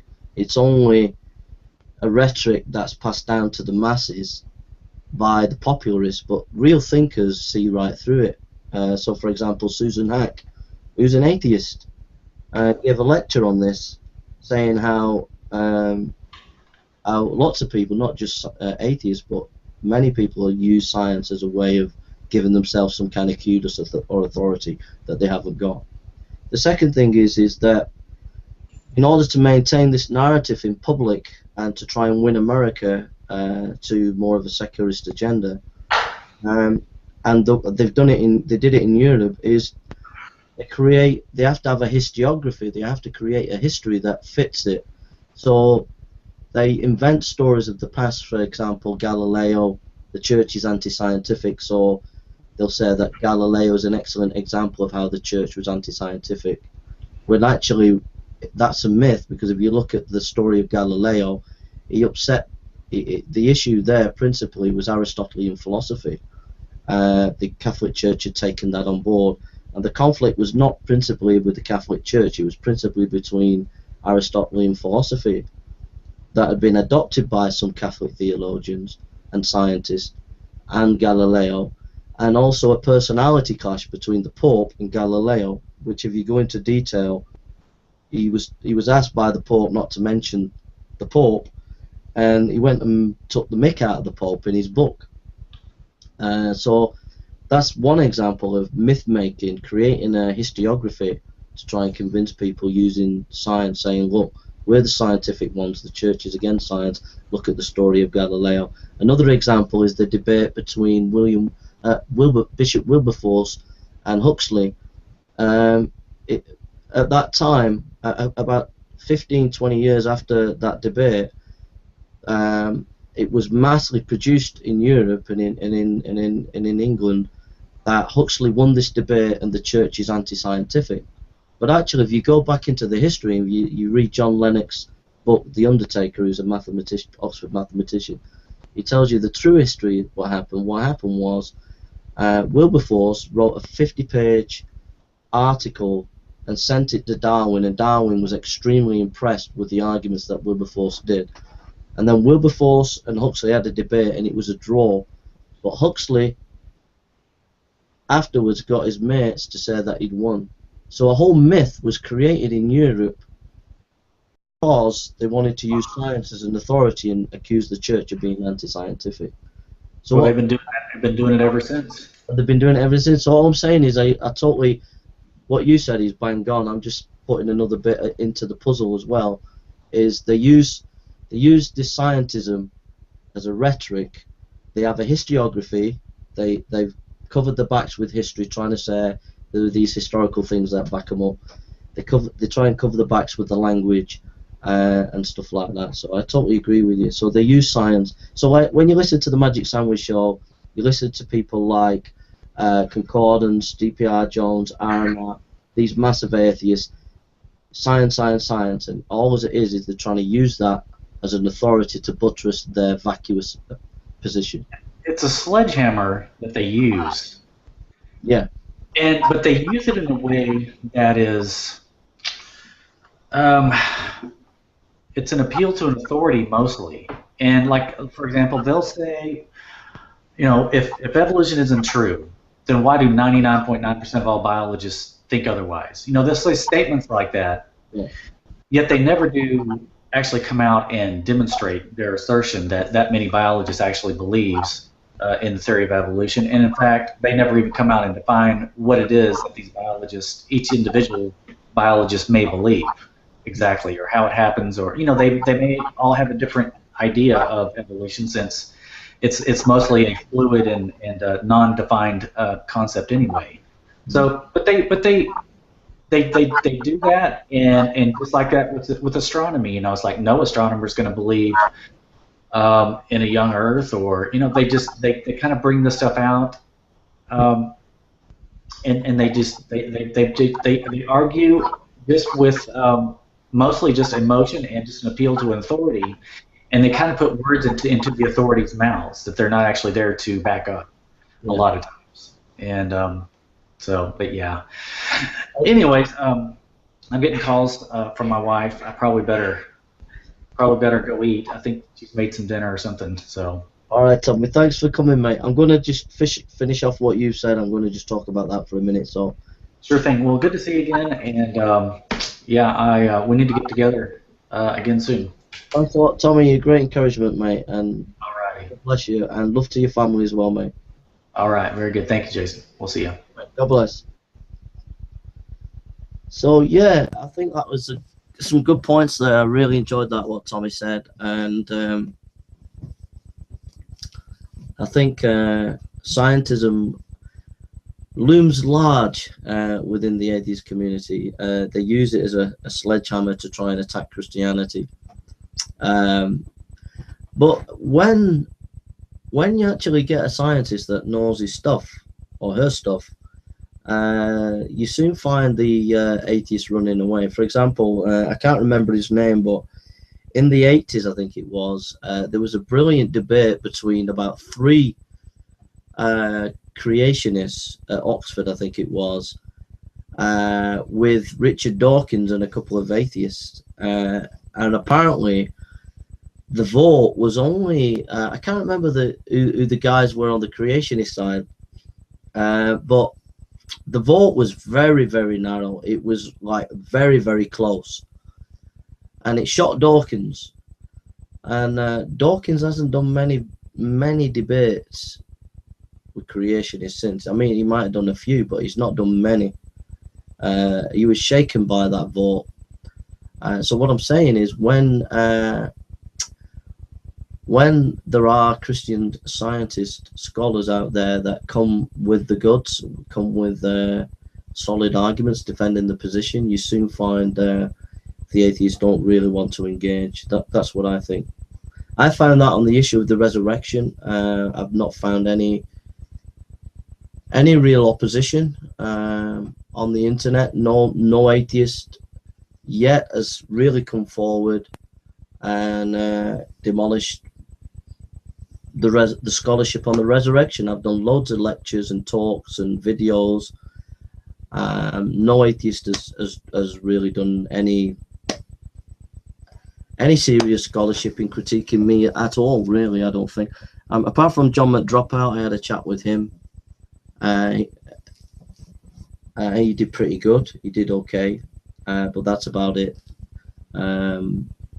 The opposition on the resurrection was weak. Aaron Ra didn't come up with the goods. DPR Jones didn't come up with the goods. Deconverted Man didn't come up with the goods. So yeah, the only thing that you can do really is just I don't know. It's just you avoid strong opposition. You either try and mute it in some way by putting the person down, smearing them, or you ignore them. But anybody who can take you on, you don't deal with in a fair way, unless they're really famous, and then you have to deal with them in a fair way. So, for example, like Matt Slick and someone like that. Yeah. But science is often used as a battering ram against Christianity. And yet, it was only in the 1920s that scientists were saying that creation is eternal. And then they realized that creation had a start, that the universe had a start, which kiboshed that idea. So we're gaining more information about DNA. That seems to be backing up Christianity rather than atheism. And I still think it comes down to the intelligibility of the universe. Why can we gain knowledge? Why can we gain information? Why is it our brains mirror reality, that we can gain knowledge from reality? Why is that? And Paul Davies, who's not a Christian, who's a physicist, asked that question at the end of one of his books, and asked the question, why is the consciousness anyway in the universe? Why is the consciousness? And just saying that we're this accident that's just happened doesn't really come close in reflecting on those questions, like, for example, why is the consciousness in the universe? I think at the end of the day, a lot of skeptics out there don't want to believe. You know what the truth is, and you just don't want to believe. And it doesn't matter how many arguments. For example, the debates that Matt Slick has had, absolutely brilliant debates. He's been absolutely superb. And the amount of nonsense that he's had to cope with recently in his debates. I mean, he has debated impeccably on the Bible Thumping Wingnut. If you want to see some great debates by Matt Slick, go on Bible Thumping Wingnut show, and you're going to see some brilliant debates. They're absolutely impeccable debates. And yet, he's had to deal with people who were intellectually dishonest, who forever arguing about semantics, never really putting anything on the table, and dodging the questions. That's been Aaron Ra, that was Matt Delonte, and you could go right through the list of the atheists that he's debated recently. And I think that it doesn't matter how many arguments you bring to a lot of these skeptics, they're never going to listen. They don't want to listen. All they're interested in is pulling your arguments down. They've got nothing else to present themselves. And that's the thing with atheism. It's a negative worldview. It's not a positive worldview. If you notice, atheism has to feed off Christianity. Christianity doesn't feed off atheism. You know, Christianity, when you look at Christianity and the everyday Christian and the everyday life of the church, the everyday life of a church and Christianity and Christians are not thinking about atheism. Most Christians are getting on with their lives, doing good deeds, sharing the gospel, worshipping the Lord in the church. They got things to do, etc. There's apologetics. There's doing practical deeds, soup kitchens. There's art in terms of Christians will do art, and there's music in terms of Christians will play music in worship. There's a variety of things with Christianity, doing good deeds, apologetics, discovering your faith in science, philosophy, art, etc. Doing evangelism, studying the Bible, learning about Christ, learning, following the Lord. There's all these. It's a positive worldview. There's positive things to do. Whereas atheism is a negative worldview. It exists purely to criticize Christianity, principally. It's got nothing within it that offers anything positive, whether in morality, whether in philosophy, whether in science. It's just a vacuous, negative belief and negative pulling Christianity down. That's all it is. It's a negative position. And because it's a negative position, it's not a position to really be in. If your position doesn't say anything positive, if it doesn't if it can't help you to live a better life, if it doesn't say anything about reality, if it doesn't give you a framework to understand reality, a framework to live in reality, then what's the point of it? It's a worthless point of view. And that's what it is. Atheism is just a negative point of view. It's negative. It's like me saying, I'm anti-white wall. I'm anti-window. I'm anti-sun. I'm anti-rain. Why not think, well, instead of being anti-white wall, why don't you paint a wall? Do something positive. Instead of saying I'm anti-window, well, why don't you put some wooden frames up there? Instead of being negative, be positive. If you're anti-sun, well, why don't you put some glasses on or something? If you're anti-rain, why don't you put an umbrella on? In other words, this anti-theism, I'm an atheist and I don't believe in a God because of lack of evidence. It's just anti. There's nothing positive. There's nothing positive. It's all anti. I would say that atheism is a pariah. It's a parasite that feeds off Christianity. It doesn't have anything positive to feed itself, so it has to feed off Christianity. Christianity does not feed off atheism. Most Christians are not thinking about atheism. Most Christians don't think much about atheism. It's not on their agenda. They don't. It's not. They're thinking about Jesus. They're thinking about living the Christian life. They're thinking about following the Lord. They're thinking about walking in the Spirit. They're thinking about preaching, evangelism, or they should be. They're thinking about loving their neighbor. Those are the things that Christians are thinking. It's a very positive view. It's about, Paul said, for me to live is Christ. To die is gain. In other words, to be with Christ. It's a positive worldview. It's to live for Jesus. Jesus who thought it robbery to be equal with God and make himself of no reputation. Make himself of no reputation.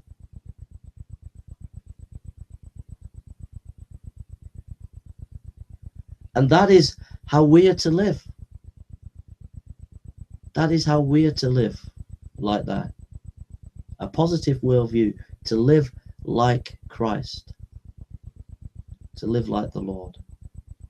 And atheism is negative. It's about criticizing religion, criticizing Christianity. It's a parasite feeding off Christianity, which Christianity doesn't feed off atheism. Christianity feeds off Jesus Christ and the Word of God. Those are my views. That's what I believe. Okay, I don't know how long we've been on, but we've had some interesting conversation there. We was on the resurrection, and I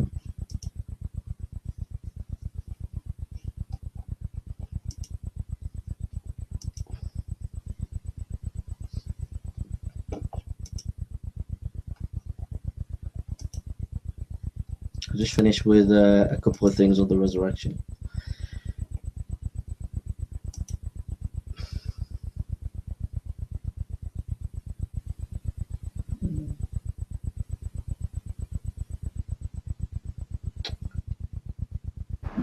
Merry Christmas.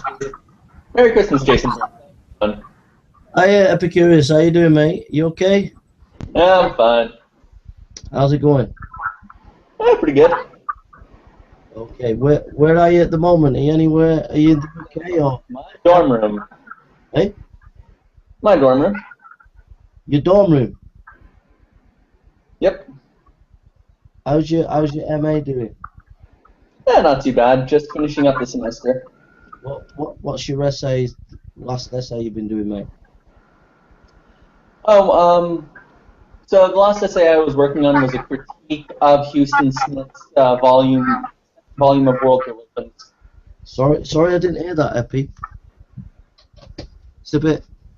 Oh, it was a critique on Houston Smith's World Religions, second edition. All right. What was that saying, bro? Oh, mostly about how his understanding, mostly about the flaw in his methodology in approaching religious studies. Furthermore, his lack of how do I put it? Also, the shortcomings of his method when addressing specifically Taoism, especially the flaw in the updated revision of his edition in the 7th, where he doesn't really correct his second edition mistakes in the 90s. Right.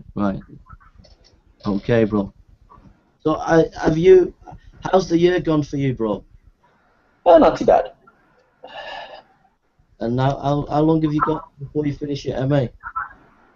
A year or so. Yeah.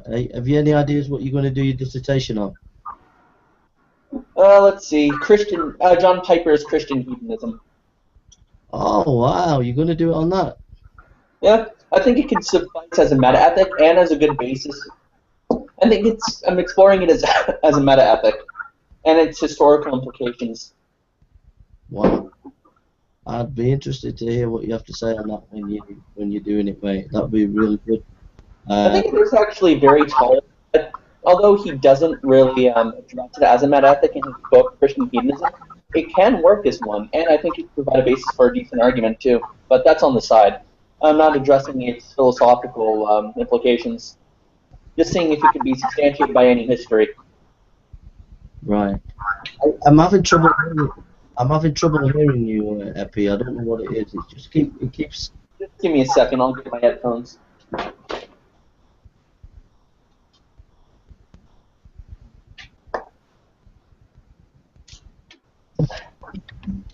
Just get it. Right now. I'm just looking for it. I think I've got a copy here. Oh, I have my PDF edition. Yeah, you can. Anyone who wants to get anyone wants to get the PDF, go on Desiring God Ministries, and you can get it free on Desiring God Ministries PDF. So have you read it, Epi? Have you read the whole book? Yes, I have. Although, are you sure you want to make your Christmas special about John Piper? No. But I just wondered, is there any thought that you had Is there anything that stuck out for you in the book? What's very interesting is even though C.S. Lewis is not himself a Calvinist, John Piper does rely heavily on Lewisian desire and notions of desire in Mere Christianity, which I found fairly interesting considering the length of separation in their theological approaches. Lewis being, of course, fairly liberal, an inclusivist, near universalist at times, in his work, and John Piper being an ardent Calvinist who thinks that salvation and damnation are in the hands of God. Yeah, I think it's because of this idea of joy. I think that's what he found attractive. You can have from the background that he talks quite a bit about it. He's done. Have you seen the lecture by Piper on C.S. Lewis? I have, and it was pretty interesting. Did you see Douglas Wilson's take on C.S. Lewis in his interview? With, they were just. Sorry, go on, mate. Apparently, Lewis was fairly ardent in his defense of some Puritans in his own literature. So that was actually pretty interesting to notice. Oh, I didn't know that. I didn't know that. Check out Douglas Wilson. He actually does a talk on Lewis. Yeah, I've got all the series on my channel here, on this channel, on CS, by Design God Ministries. All that conference on C.S. Lewis. If anybody wants to watch it, the whole of the conference by Doug Wilson and everybody is on this channel. But if you want to see it on Design God Ministries, go to Design God Ministries. Well, I'll have a look. I'll have a look tomorrow, mate. In the afternoon, I'll put Doug Wilson on. I'll enjoy that. I like Doug Wilson. Yep. I find it fairly hard to find a Calvinist that I don't like for some reason. Wow, that's a compliment coming from you. Although there is an exception, and it's Mark Driscoll. Yeah, well, I would agree with you there, mate. Yeah. I've got a few videos of his, but I used to have a lot of videos on my channels, but I've taken most of them down now. So. Yeah. Oh, well, thanks for the reminders about that. So that's Design God Ministries PDF and the book Desiring God by John Piper. And have a look at his lectures on C.S. Lewis and the conference. I forgot what it was called, the conference, but there's a conference by Desiring God on C.S. Lewis. Doug Wilson, John Piper, and a whole bunch. There was a couple of C.S. Lewis experts on there as well, or one expert anyway. So yeah. So what have you been? What are your profound thoughts for this year in terms of apologetics and defending the faith, Epi? In terms of Epi, what I don't understand about you, when you talk with me, we seem to be okay, but I kind of like. This is just I don't want to get personal or anything like that, but I just get a little bit upset sometimes with you when you're with some of these atheists. It almost seems like you're with them and you're not with them, and I don't get where you're coming from, and yet when you talk to me, you seem very respectful.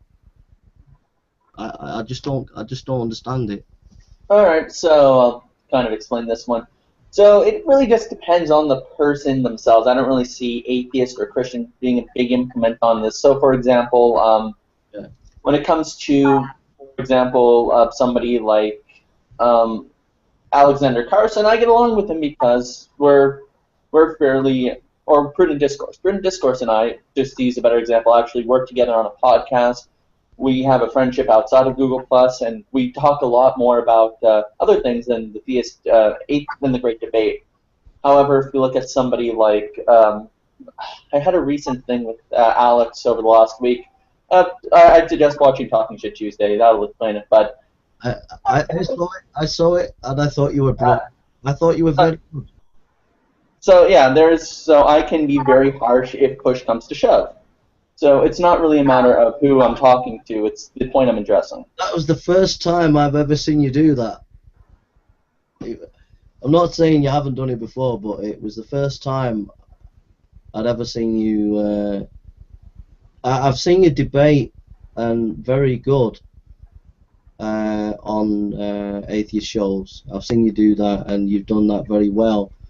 But then when they get into the crap and their nonsense about dissing Christians and stuff like that, and there are Christians there, like people like who I respect, who, like, I'll not mention names, like, but it seems like you're smirking with the atheist, and I don't get that. It depends on the claim. So, for example, I'll use somebody, Arcane, Arcane Logos. He went into some crap about ancient aliens and the Bible, justifying. He basically said that, and I think he's backed off on this position, which is nice. He said that the Pharaoh used the Ark of the Covenant as a power source for the ancient pyramid of Giza before the flood destroyed. Before the flood covered the world. Now, if you know anything about the Bible, one, it's not a power source. God was kind of in the ark. Two, the ark was built after the flood, not before it. And three, he thought that Moses was being chased because he took the ark, when in fact Moses was being chased more or less for the fact that he was taking Pharaoh's slaves. Well, I don't know. I don't know the video or whatever. If you want to put the link to the video or whatever. But as far as I'm concerned, I've talked to Arcane privately, and I've got mountains of respect for him myself. So, so even if he said something that wasn't correct, I wouldn't be smirking at him, because I hold him in respect. That's just me. It's a lot more than that, but again, it depends. I don't want to get into that. The thing is, look, it's the position. Look, I don't attack the person. Whenever I'm going into an argument, whether I'm going into it because I disagree or agree with the person, not necessarily because I like or dislike the person.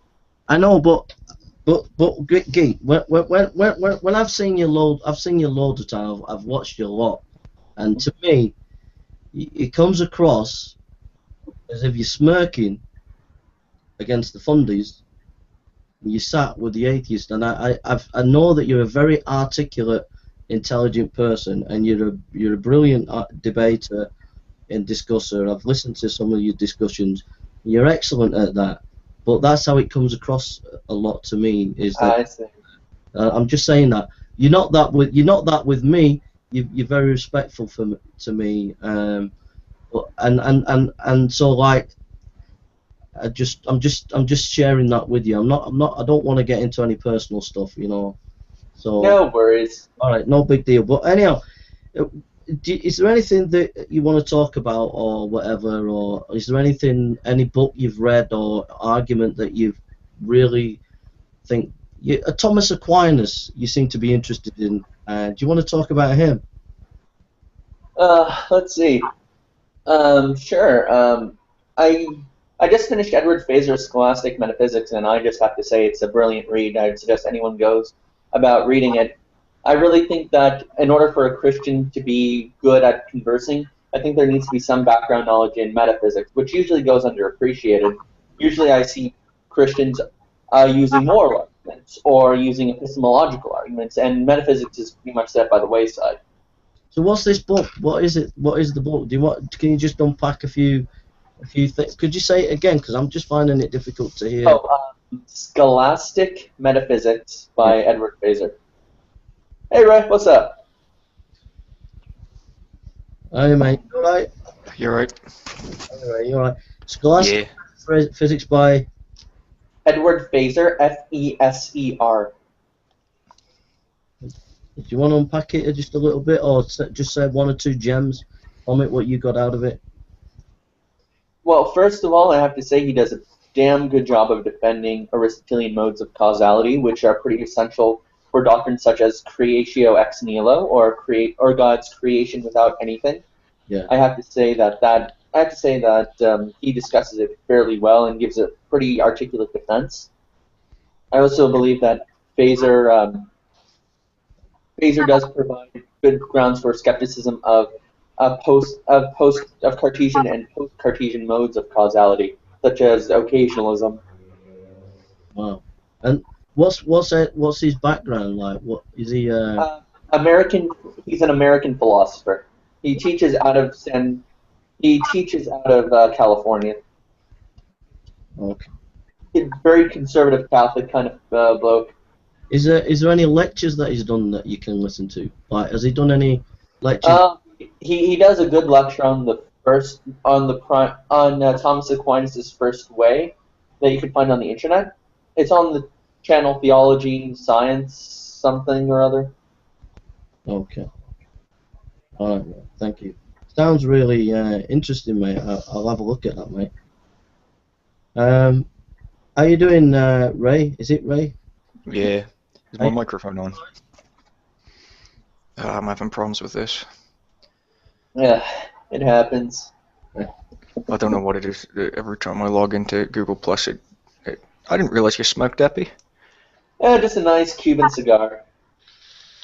I got my fire detector covered, and I got my window open, so we'll clear out in an hour or so. Plus Makes a me nice throw up. How about yourself? Is that an e-cigarette? What's with you Brits over there and your fancy e-cigs? No one can smoke inside in pubs, so it's a way around it. I see. But it makes you look like an enormous Tool? Yeah, a tool's a nice way of saying it.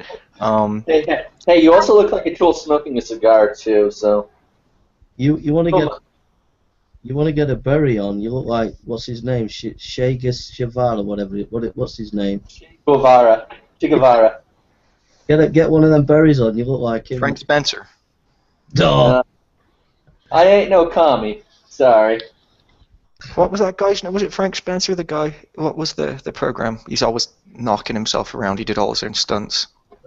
Oh, what was it called? The British soap. Not soap. Ooh, Betty, he used to say. Oh, what was it called? It's not Frank Spencer, is it? Some others do have them. Yeah, that's it. I was thinking of It Ain't Half Hot, Mum, but it wasn't that. It was something like that. A long title that was about someone's mum. So, have you guys done your shopping yet? Have you done any Christmas shopping? No, I'll go to Lidl or Aldi. Oh, I actually did buy my dad something. It's one of these frosty mugs. You throw it in the freezer for an hour. It gets nice and cold. You just put your drink in there, and bam. He's not a beer guy, but he does love a cool glass of water with his food. I remember when I was living with him, he'd say, "Yo, get me a glass. Make it as cold as ice." And I'm like, you know what? Now my brothers can make him a glass as cold as ice. They just need to just get out of the freezer, put some water in there, and bam. No, I did the shopping thing kind of turns me off. I'll probably go to my family's house, so I'll probably have to buy stuff for it or put money towards it, but I don't know. There's always a fight over how to cook the beef. Well, I'll probably Medium rare is the way to go for me. I'll probably do shopping last minute. I always do. It's the best way to do it. You go out on Christmas Eve, an hour to go. Go to Poundland, buy all your presents. Get the wrapping paper, get the tape. Don't fuck around with anything expensive, right? Wrap it up in tin foil, right? Because it's easier. There's no tape. Or just wrap it up in newspaper and be like, well, it's good enough for chips. Asda, I imagine, is going to be hectic. Aldi and Lidl, if you can get a basket in either of them. None of the ones by me seem to have shopping trolleys. I don't know why. It's like some sort of conspiracy. You can go in and there's empty boxes from the apples. What fucking carry a box around with me? Another one won't let you take the baskets through the aisle. And I didn't have an argument with the woman, but I was just like, how am I meant to pack this? Oh, you can't bring shopping baskets through the aisle, through the checkout. It's like, yeah, but I've got a back sack. How am I going to get? There's no counter. Aldi and Lidl don't have counters, and the people on the tills are timed on how quick their transactions are. That's part of their job, right? It doesn't matter how nice you are to the customers. It doesn't matter, if you actually genuinely want to help. No, as long as you bang them through in 30 seconds or less or whatever. So they have these tiny bits. There's no place to pack at the end. So if you don't have a basket, what can you do? Wow. Not everyone else is dumb. That's what grinds my gears. So where are you spending Christmas? I'm spending it at the church. We're having Christmas at church. Well, I'll get really drunk on Christmas Eve around 3. Yeah. I'll ruin Christmas for myself by 6 on Christmas Eve. I'll wake up with a hangover probably on Christmas Day, regret drinking, and then carry on drinking on Christmas Day, Right. not enjoy my food, eat too much, carry on drinking on Christmas Day after the food, and then pass out. And that's pretty much what I'm. Then just eat beef till I puke. So it's just going to be another Wednesday then. Another Wednesday, another Saturday. That voice that's in my head that won't tell me to stop. It's what, 9 days till Christmas now? Well, 9 days till Christmas Eve. What about you? I'm going to spend it with the folks. What's going to happen is I'm going to arrive home. My mom's going to hug me. My brothers are going to hug me. My dad's going to hug me. My cousin and his beautiful fiance are going to hug me. Then I'm going to get all presents. And then I'm just going to grab myself a nice scotch. I'm going to throw some ice in the glass. And then I'm going to do what I usually like doing on Christmas. I'm throwing on the movie Die Hard with Bruce Willis, which is my favorite Christmas movie. Which movie? And invite anyone who wants to see it with me. Yes, Die Hard. Die Hard is my. It takes place on Christmas, thus it's a Christmas movie. It works. There's that. There's Yippee-ki-yay. Jingle All the Way. With Uh-huh. Arnold Schwarzenegger. Which is the one? Is that the one about him trying to find the toy? Put that cookie down. It's what? Inaudible. Inaudible. That's what they should put on the subtitles for every movie. Inaudible. That first Die Hard film's one of my favourites. Yeah. I agree.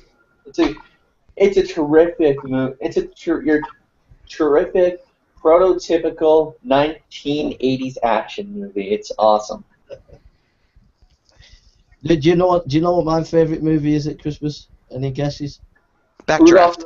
Rudolph the Red-Nosed Reindeer. Independence Day. Guess. I'll give you 3 guesses. All right, my first guess The Bridges of Madison County. was Rudolph the Red-Nosed Reindeer. My second guess is going to be my second guess is going to be How the Grinch Stole Christmas, and of course my third guess is going to be, let's see here, I'm going to guess. All right, I'm going to put my third guess as the Little Drummer Boy. No. Right. Here's my guesses. First one's Double Impact. Second one is Universal Soldier. And third one, let's make this one an accurate Christmas one. Yuritoseki Doji. Come on, guys. What is it? What is it, Jade? Wizard of Oz. Oh, that's a nice Christmas movie. That is a good Christmas movie. When I was a little kid, we used to watch it every Christmas. Or when I'm older now, I watch it still. So, out of curiosity, when you were first watching The Wizard of Oz, and how old was the movie at the time? How old? It's an old movie, isn't it? Yeah. Oh, it's the 60s, isn't it? I'm probably wrong about that as well. No, I think it was before that, wasn't it? I remember one of the first first color, not the first color movies, but what is it? Something. It was in Technicolor. Yeah. I remember watching it for the first time back when I was 12. I had a huge crush on Dorothy. I didn't realize how old the movie was, but I was like, oh, You had a damn. necro crush. Yeah, it was not the best time. I'm trying to remember what they wished for. So Dorothy wanted to go home, the lion wanted courage, the straw man wanted a brain, and the tin man wanted a sheet metal cock? Or was it something different? No, you're thinking of the other X-rated version that we're not discussing here in this hangout. He wanted a brain. Keep it clean, Ray. No, he wanted a heart. Oh, right, he did want a heart. Yeah. Scarecrow wanted the brain. And then there was the Wiz, which starred Michael Jackson, I think. And Oh, it was the like a Wiz. Motown version. And then there was the Return to Oz, which was good. I mean, the aesthetics in the Return to Oz are amazing, and how it was all still, there's no CGI, right? There were special effects, but that about certain movies in that era, like late 80s, early 90s, where they weren't. It's not like Transformers 4, where everything's blowing up, and Superman, everything's blowing up, and the Avengers, everything's blowing up in New York, and you're just like, oh, for fuck's sake, like just try and like calm it down a bit. But I suppose they need to. I suppose that's how they make movies now, right? It's like the new Star Wars movie. There's going to be so much CGI in it. Apparently not. The droid in the clip. That droid's apparently an actual model. It's not CGI, but Damn. I don't know. Here's the thing. People lose their. I honestly think in the age of technology, people have a short attention span. They need like a big kablooey to remind them that they're watching a movie. Well, if you watch the last two Michael Bay movies, or a lot of the movies like The Avengers and Iron Man and everything, whatever, for some reason they all end with a building with some sort of light shining out the top that blows up, and there's so many movies that do that, and it's like oh, come on, base it in the countryside or something, cornfield, or I don't know, develop the characters to the point where you care about them rather than markety mark. What do you think have been the best few movies in the last few years? Like, any ideas? The Room with Stephen Vizu, or Tommy Wiseau, I can't remember his name. That's an interesting movie to watch if you can ever watch it. What's that? It's called The Room. It's so terrible. With Tommy Wiseau, I love that movie so much. Lisa, you're breaking my heart. I am pissed. Yeah, it's brilliant. That one was hysterical. And no one knows where he got the money from to fund it, because instead of renting the cameras, he bought them, right? So in a normal movie, you'd rent your equipment. Now this guy, no one knows where he got his money from. This may have changed. He's quite secretive in interviews and stuff like that. Doesn't really do much. It's terrible, but you have to watch it, and you have to watch it without watching clips of it first, kind of, because sometimes you can bury the lead, as they say. It's okay. I'll give one part, and you'll notice this anyway. Is it a horror film or what? No, it's not a horror film, but it's like sort of a what would it be called? Not a black comedy, but it's like it's indescribable.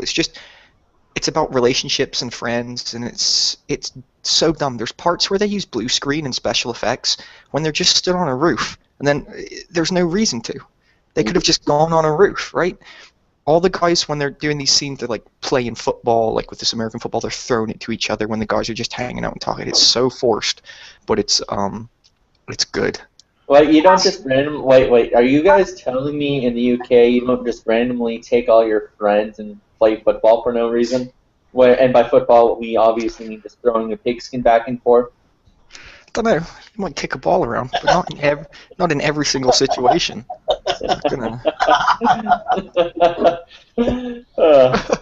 Oh, I don't know. I just thought I'd join in. I don't know what was going on there. It's just a small. That was a funny joke. We laughed. Have you seen any recent films? Have you seen Fury? Did you see that? Oh, I wanted to, but I haven't seen a movie in 6 months. Believe it or not. No, I saw Fury. It was okay, not bad. I The one with Brad Pitt in the tank.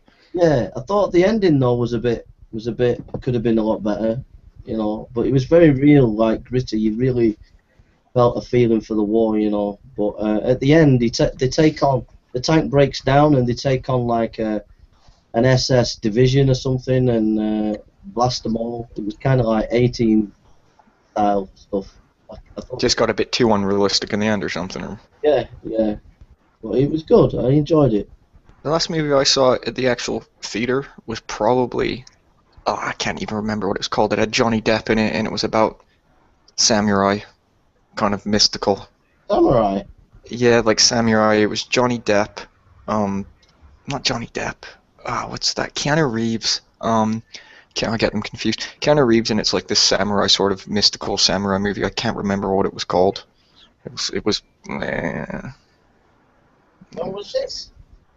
I'll find out the name for you. I It obviously made an impact that I can remember its name. I don't know the actor's name, but I can't remember the full name of the film. I think it's either The Gone Girl or The Gone Girl. Yeah, there's something called that recently. Yeah, that's a brilliant film. That's really, really good. It's about I won't tell you much fully just in case you want to go and see it, but it's flipping heck. It's about a couple and they fall out with each other and how they go through, and it's really good. Oh, and it's about the one dies, and it's about the letters that were written. Oh. Or am I thinking of something else? It's called 47 Ronin. Yeah, she pretends. She's no. Ben Affleck. What, Ray? Ben Affleck. Is that his name? I can't Oh, remember. let me see. I'm on IMDb now. But It's based on a book. his wife pretends she's been killed by him. She makes it look as if the husband's killed her, but she's actually alive and she's just gone off, leaving him with the press. And the press think he's killed his wife. It's really good. Flipping brilliant. Yeah, Gone Girl. It's Ben Affleck and I'll get Rosamund Pike. if anyone wants to watch a good movie at Christmas, get the DVD because it's a real really good. The TV this year, there was a bit of a thing in it was a report in one of the papers about it, how most of what the BBC are showing is like 70% repeats of old stuff. Like, how many times are we going to watch that same episode of Only Fools and Horses, right? Like, nostalgia can go so far, but, you know, calling Rodney a plonker every, year, it's... In all fairness, and Rodney is pretty much a plonker. I mean, he's kind of like the arch. It's kind of like he's Meathead from All in the Family. You guys ever watch All in the Family with Archie Bunker? No. I might have seen it. I don't remember it to get the reference. Is that a what is it, Epi? I don't know. I'd probably know if you just told me what it was. Let's see. Is it an American thing or? American sitcom. It has this big fat guy Archie Bunker who's your typical blue collar worker. He's a very ardent conservative, and at the same time, and this is like not even contemporary conservative. This is like 1960s. I don't think interracial marriage should be illegal conservative. And of course, he's a bit of a smartass that people kind of love. And he has a son-in-law, who he calls Meathead, and Meathead is a very progressive kind of guy. And of course, it's kind of like this odd couple scenario where they both get a good amount of laughs. Yeah. No, I've not seen it, mate. It's a pretty good sitcom. I used to watch Friends. I used to watch that years ago. Oh, Friends. That show was funny. I used to watch that, and I used to watch Prince of Bel-Air. First Prince of Bel-Air. Oh, that show was the shizit. Yeah, it was good. It used to be on BBC Two. They used to play. BBC Two used to have a lot better programming than it does now. I used to get home from school. They'd have Fresh Prince of Bel-Air on at 6. They showed The Simpsons for a bit on BBC Two, and then it would go into Star Trek, and it would be Star Trek The Next Generation, or it would be Star Trek, like Voyager or something they showed. And my mom actually started watching it, and like at first she was like, oh, don't like this, but then you'd be like, oh, well, let's watch Star Trek The Next Generation. It's good because it would be like the 45 minutes episode to get you around to 7:30 or whatever time, and then it would be Buffy would be on sometimes as well, and I think Sliders maybe. Do you remember Sliders? What Sliders? What was that? Sliders was not time traveling. It was like I want to say late 90s. It was about basically this guy that finds this way of opening up a portal to basically there's an infinite amount of worlds that are almost similar to ours. They show it in the beginning. It's like a spiral, and they're almost exactly the same apart from very minor differences. Like in one, cheese might taste different, or in another one, your baseball team isn't doing as well, but it might be exactly the same otherwise. In one episode, it was very hard for women weren't having children anymore, and they had a certain amount of time to spend in each world, almost like a bit like they'd have to solve a problem or anything. They sometimes meet themselves in it. It was quite good. I never saw it come to a conclusion though. The crux of it was that he had coordinates. He didn't realize like that each sort of planet had coordinates that was like sort of in a time or something, and he didn't record the coordinates of actually the Earth they were from, so it was them trying to get home. I think it just got cancelled. I don't think they might have, I don't know. But sometimes they get back to a planet that's almost exactly the same as theirs, and then they'd see like, I don't know, they'd look on a menu and notice something was like the wrong price, or that the dollar sign was slightly different, and they'd be like, oh crap. But I don't think I've seen that one, bro. I saw Buffy, but not that one. it might have been Channel 4. I can't remember. Do you ever watch Mork and Mindy? Watched it years and years ago when they repeated it on. Apparently, I watched it when I was a kid, but apparently, like they showed it again on Channel 4. You watch the Fonz? Happy Days. Yeah. A bit. I sort of have memories of watching it, but I couldn't. That was one of my favourites, Happy Days, and when I was a kid, Spider-Man, Superman, and Scooby-Doo.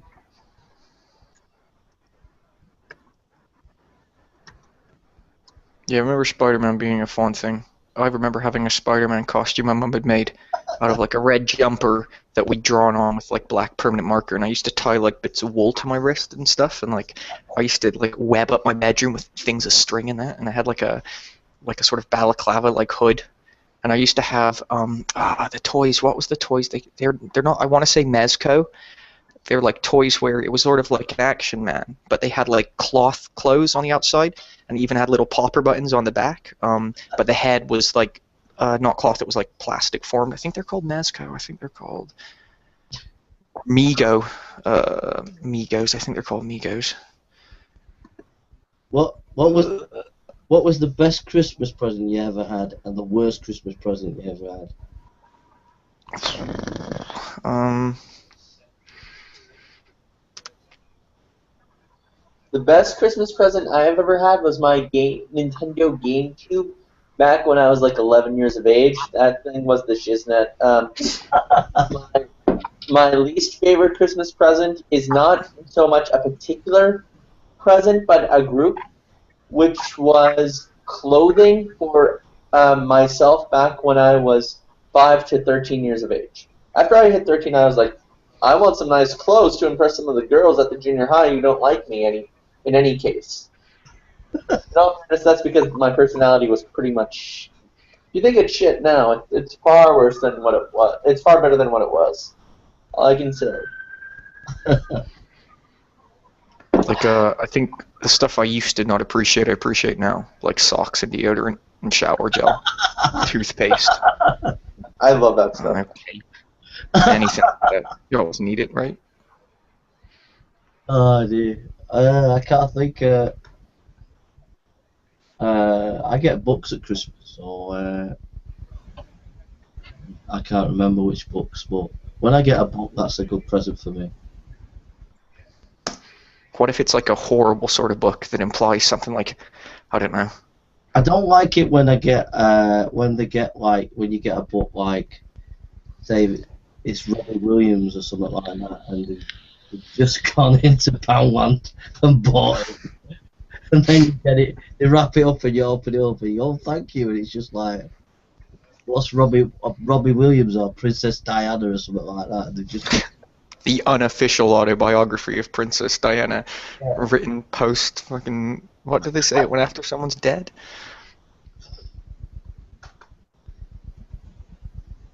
Yeah, Poundland's not exactly the best place for literature. Well, they're saying that you might find like a 1-year-old Guinness Book of Records for a pound. And what's your favourite food at Christmas? Like, what is it that you really enjoy eating on Christmas? Oh, see, you know what I shouldn't like, but what I do quite like is the really nasty sort of prawn cocktails, right? Like real 70s, like with shredded lettuce, and there's too much mayo on it, and there's too much ketchup, and it's wet because the prawns haven't been defrosted properly, and that's There's something about that when you only have it at Christmas, you're like, yeah, more. And then you're like, right, get the white rolls out. Yeah, there's more left. Like beef, roast potatoes, yeah, it's great. But there's something that's so wrong about that. And when you only have it once a year, I'm trying to think of anything else. No, prawn cocktail. Bad prawn cocktail. But it's good. It's bad, but it's good, right? What about you, Epi? What's your favourite food, bro, on Christmas Day? Let's see. Since it represents the dawning of the new covenant, I'd have to say a nice ham is the way to go. A ham? You like ham? Love ham. Yeah. Oh, the pig is the best animal ever.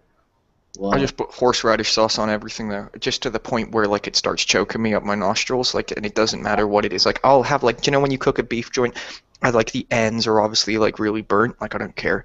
Like take half a tub of Coleman's and just spoon it on, and it doesn't matter, and it'll be burning and it'll be burning, and you're like, yeah, that's fine. Mustard, it does. They're essentially food band-aids, right? You can screw around with a piece of beef much as you want.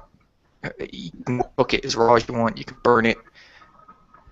Just throw some horseradish on it. Ain't that the truth? I like turkey and cranberry sauce. That's my favourite. Agreed. Frozen. Chocolate oranges used to be a bigger thing as well. Like, we never used to be able to get chocolate oranges unless it was at Christmas, right? And now it's all year round. You can get them. I remember getting them when I was a kid, and it was like quite a special thing. Are you getting a chocolate orange? Uh, Now it's ruined. what's your favourite afters at Christmas? Fuck, I like after eights. I can take like a pound of after eights and bang them into my mouth and feel sick, and then carry on eating more, because like it's like they come in like the little folder, right? Yeah. And if you can't leave one left, you have to. The rest will be lonely in your stomach. That's like how food works, because food's got a personality. But like I was quite a big kid, and I don't know how I conveyed myself of this. And obviously I knew it wasn't true, but like it'd be like, oh, I've eaten half the pack of cookies. Well, the other ones will be lonely. May as well just finish it. Take another jug of milk, finish it. Finish the pack of Oreos. Put a peanut butter sandwich down on that as well. I don't know. Food doesn't talk. Well, it's true with after eights. After eights, you just can't stop eating them, can you? You always got to go back and finish them. But you know what's worse than after eights? Is the fake sort of after eights you get. So like the unbranded ones, there's something there. They're never right. The chocolate's too thick, and then inside is like toothpaste or it's non-existent, and it's just there's something like if you get a Poundland, right? Like you get smaller boxes of actual after eights, but if you go to like Lidl or Aldi, sometimes there's like the do you know how they have the fake Snickers and the fake Mars bars, and they're called like Nutty Cluster or whatever, caramel choco bar. Like you get like the I don't know, they call them minty square boys or something, and you're like, oh yeah, they're 50p cheaper than the other ones. You get twice as much, and you're like, yeah, no, there's no point. It's like Nutella, right? There isn't anything on this planet that is similar to or as good as Nutella at its brand. You can try anything. You can try all the alternatives. Oh, it's a similar price. No, nothing works. It's like that with after eights. Yeah. Well, what about drink? What would you drink at Christmas? What's your favourite drink? Nothing beats a nice scotch, especially a Mr. Johnny Walker. I don't agree with Christopher Hitchens on too much, but if there's anything I do agree with him on, it's that a nice Mr. Walker is a pretty amazing drink, especially for a big meal. Oh, wow. I'll bang anything down my gullet. It's not there's no class with me. It's literally like whatever's there. Like I'll drink Baby Sham if it's on the table. Like it's like 2020 whatever White Lightning if it's there. Just put some blackcurrant in it and it's fine, right? There's God, White Lightning memories. Right now, I'm enjoying myself a nice Guinness. It's the best. I like Bailey's cream. Oh god, yeah, Bailey's is good. And the good thing is right, you can pretend you're not an alcoholic by making it with coffees all day, And you start that at 9 a.m. and you don't want to see, Bailey's is one of those things where it's so expensive now for actual Bailey's, but there's quite a few alternative brands you can get at Asda and places. One's called Irish Nights, and it's still about the same alcoholic proof, and it actually tastes better in coffee, right? Because it's so much cheaper, and because it's 3 times cheaper for about half a liter more, it tastes even better. So you can buy 3 bottles of it for the same price as one, and then that makes you feel Christmas sorted. Do you have White Lightning in America, Epi? An artificial fake cider, which is probably about $4 for about 6 liters, and it's about 8.9 proof or something, or I don't know what the proof is. Let's see. Yep, yes we do. I've seen it in...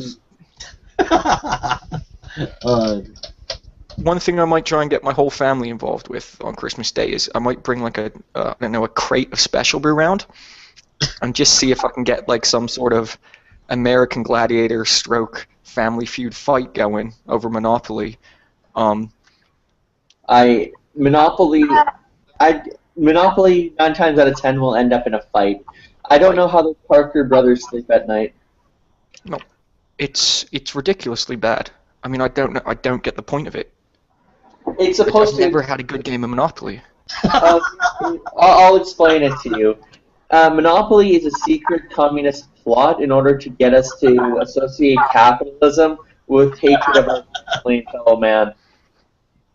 That's Even if you played it with like real money, it wouldn't be any. I mean, if you played it with real money, I would slit the throats of all my family members. I have a feeling that's what would happen. That's why I would never do such a thing. I've seen fights. Monopoly. I used to play it a lot when I was a kid. Oh, now you do it. I never. What do you think you're like? Bust Twister out at the church. Hey? That would be a good one for Kristen. Twister. Twister. Right foot green. Yeah. Have 8 Special Brew, 8 cans of Special Brew, and a copy of Twister. And the stories write themselves. You know what? I would if you would go to a Presbyterian church, I have a funny feeling that as soon as you play Monopoly and win, it's going to be a reflection of the fact that you're a hard worker and God has bestowed it to you as a sign that you're a part of the elect. For any of those who don't know, that joke is a slight reference to Max Weber's work ethic. Jason over here gets it because he is a reformer all the way through. What else is the Christmas? What else do we do with Christmas? We get 1 day off if we're lucky. Before what? We're lucky. 1 day off if we're lucky. All right.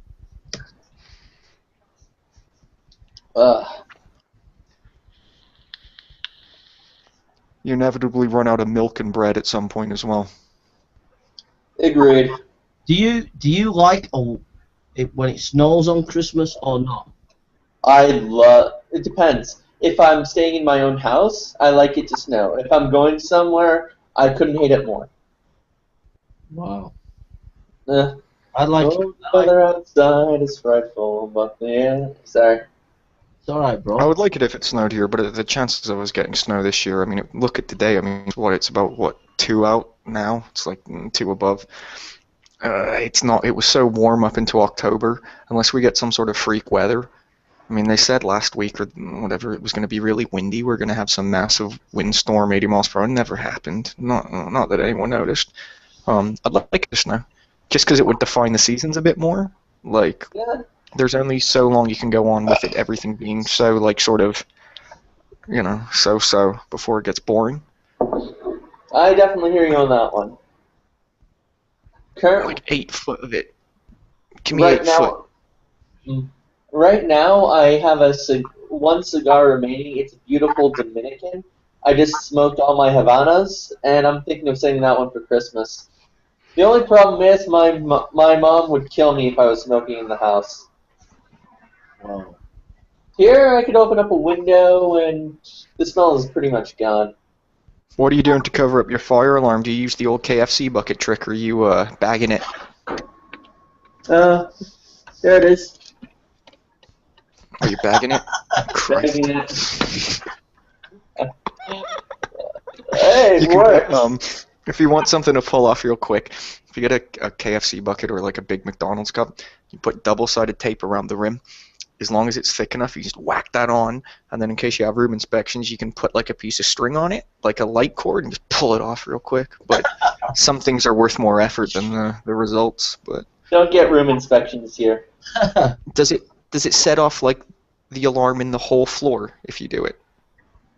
The thing is, this is, if you look at it from the outside, it's pretty much a house, but the university decided to cover it into 3 floors, and it's pretty much more of a small apartment, really.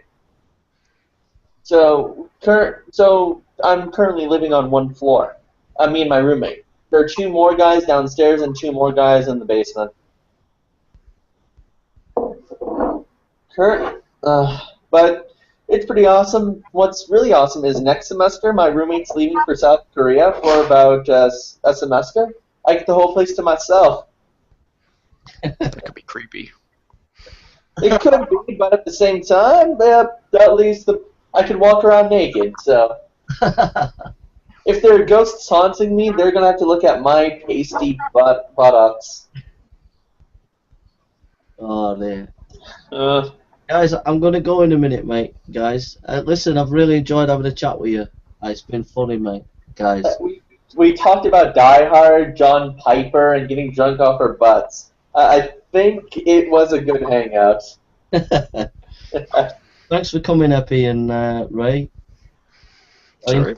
I really enjoyed that. We should have done that more often over the year, yeah? Do it on Christmas Day. Nah, don't do it on Christmas Day. No one wants to be Well, it's Christmas. It's the best time to set aside one's differences and chillax. Yeah, yeah.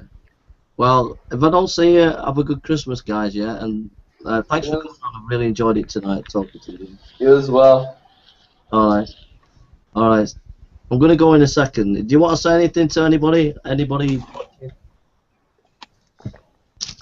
Let's see. Drink Guinness every day, unless you don't want to be an alcoholic. Then don't do it. It's not worth it. Yeah, and Bill owes me £3.50 for those Fosters I bought him the other day. I'm still waiting for that money back. So. Yeah. Listen, guys, see ya. Thanks for coming on. Hey, Jay. Alright, have a good Christmas if I don't see you before, yeah? You too, man. See you in a bit. Alright, take care, guys.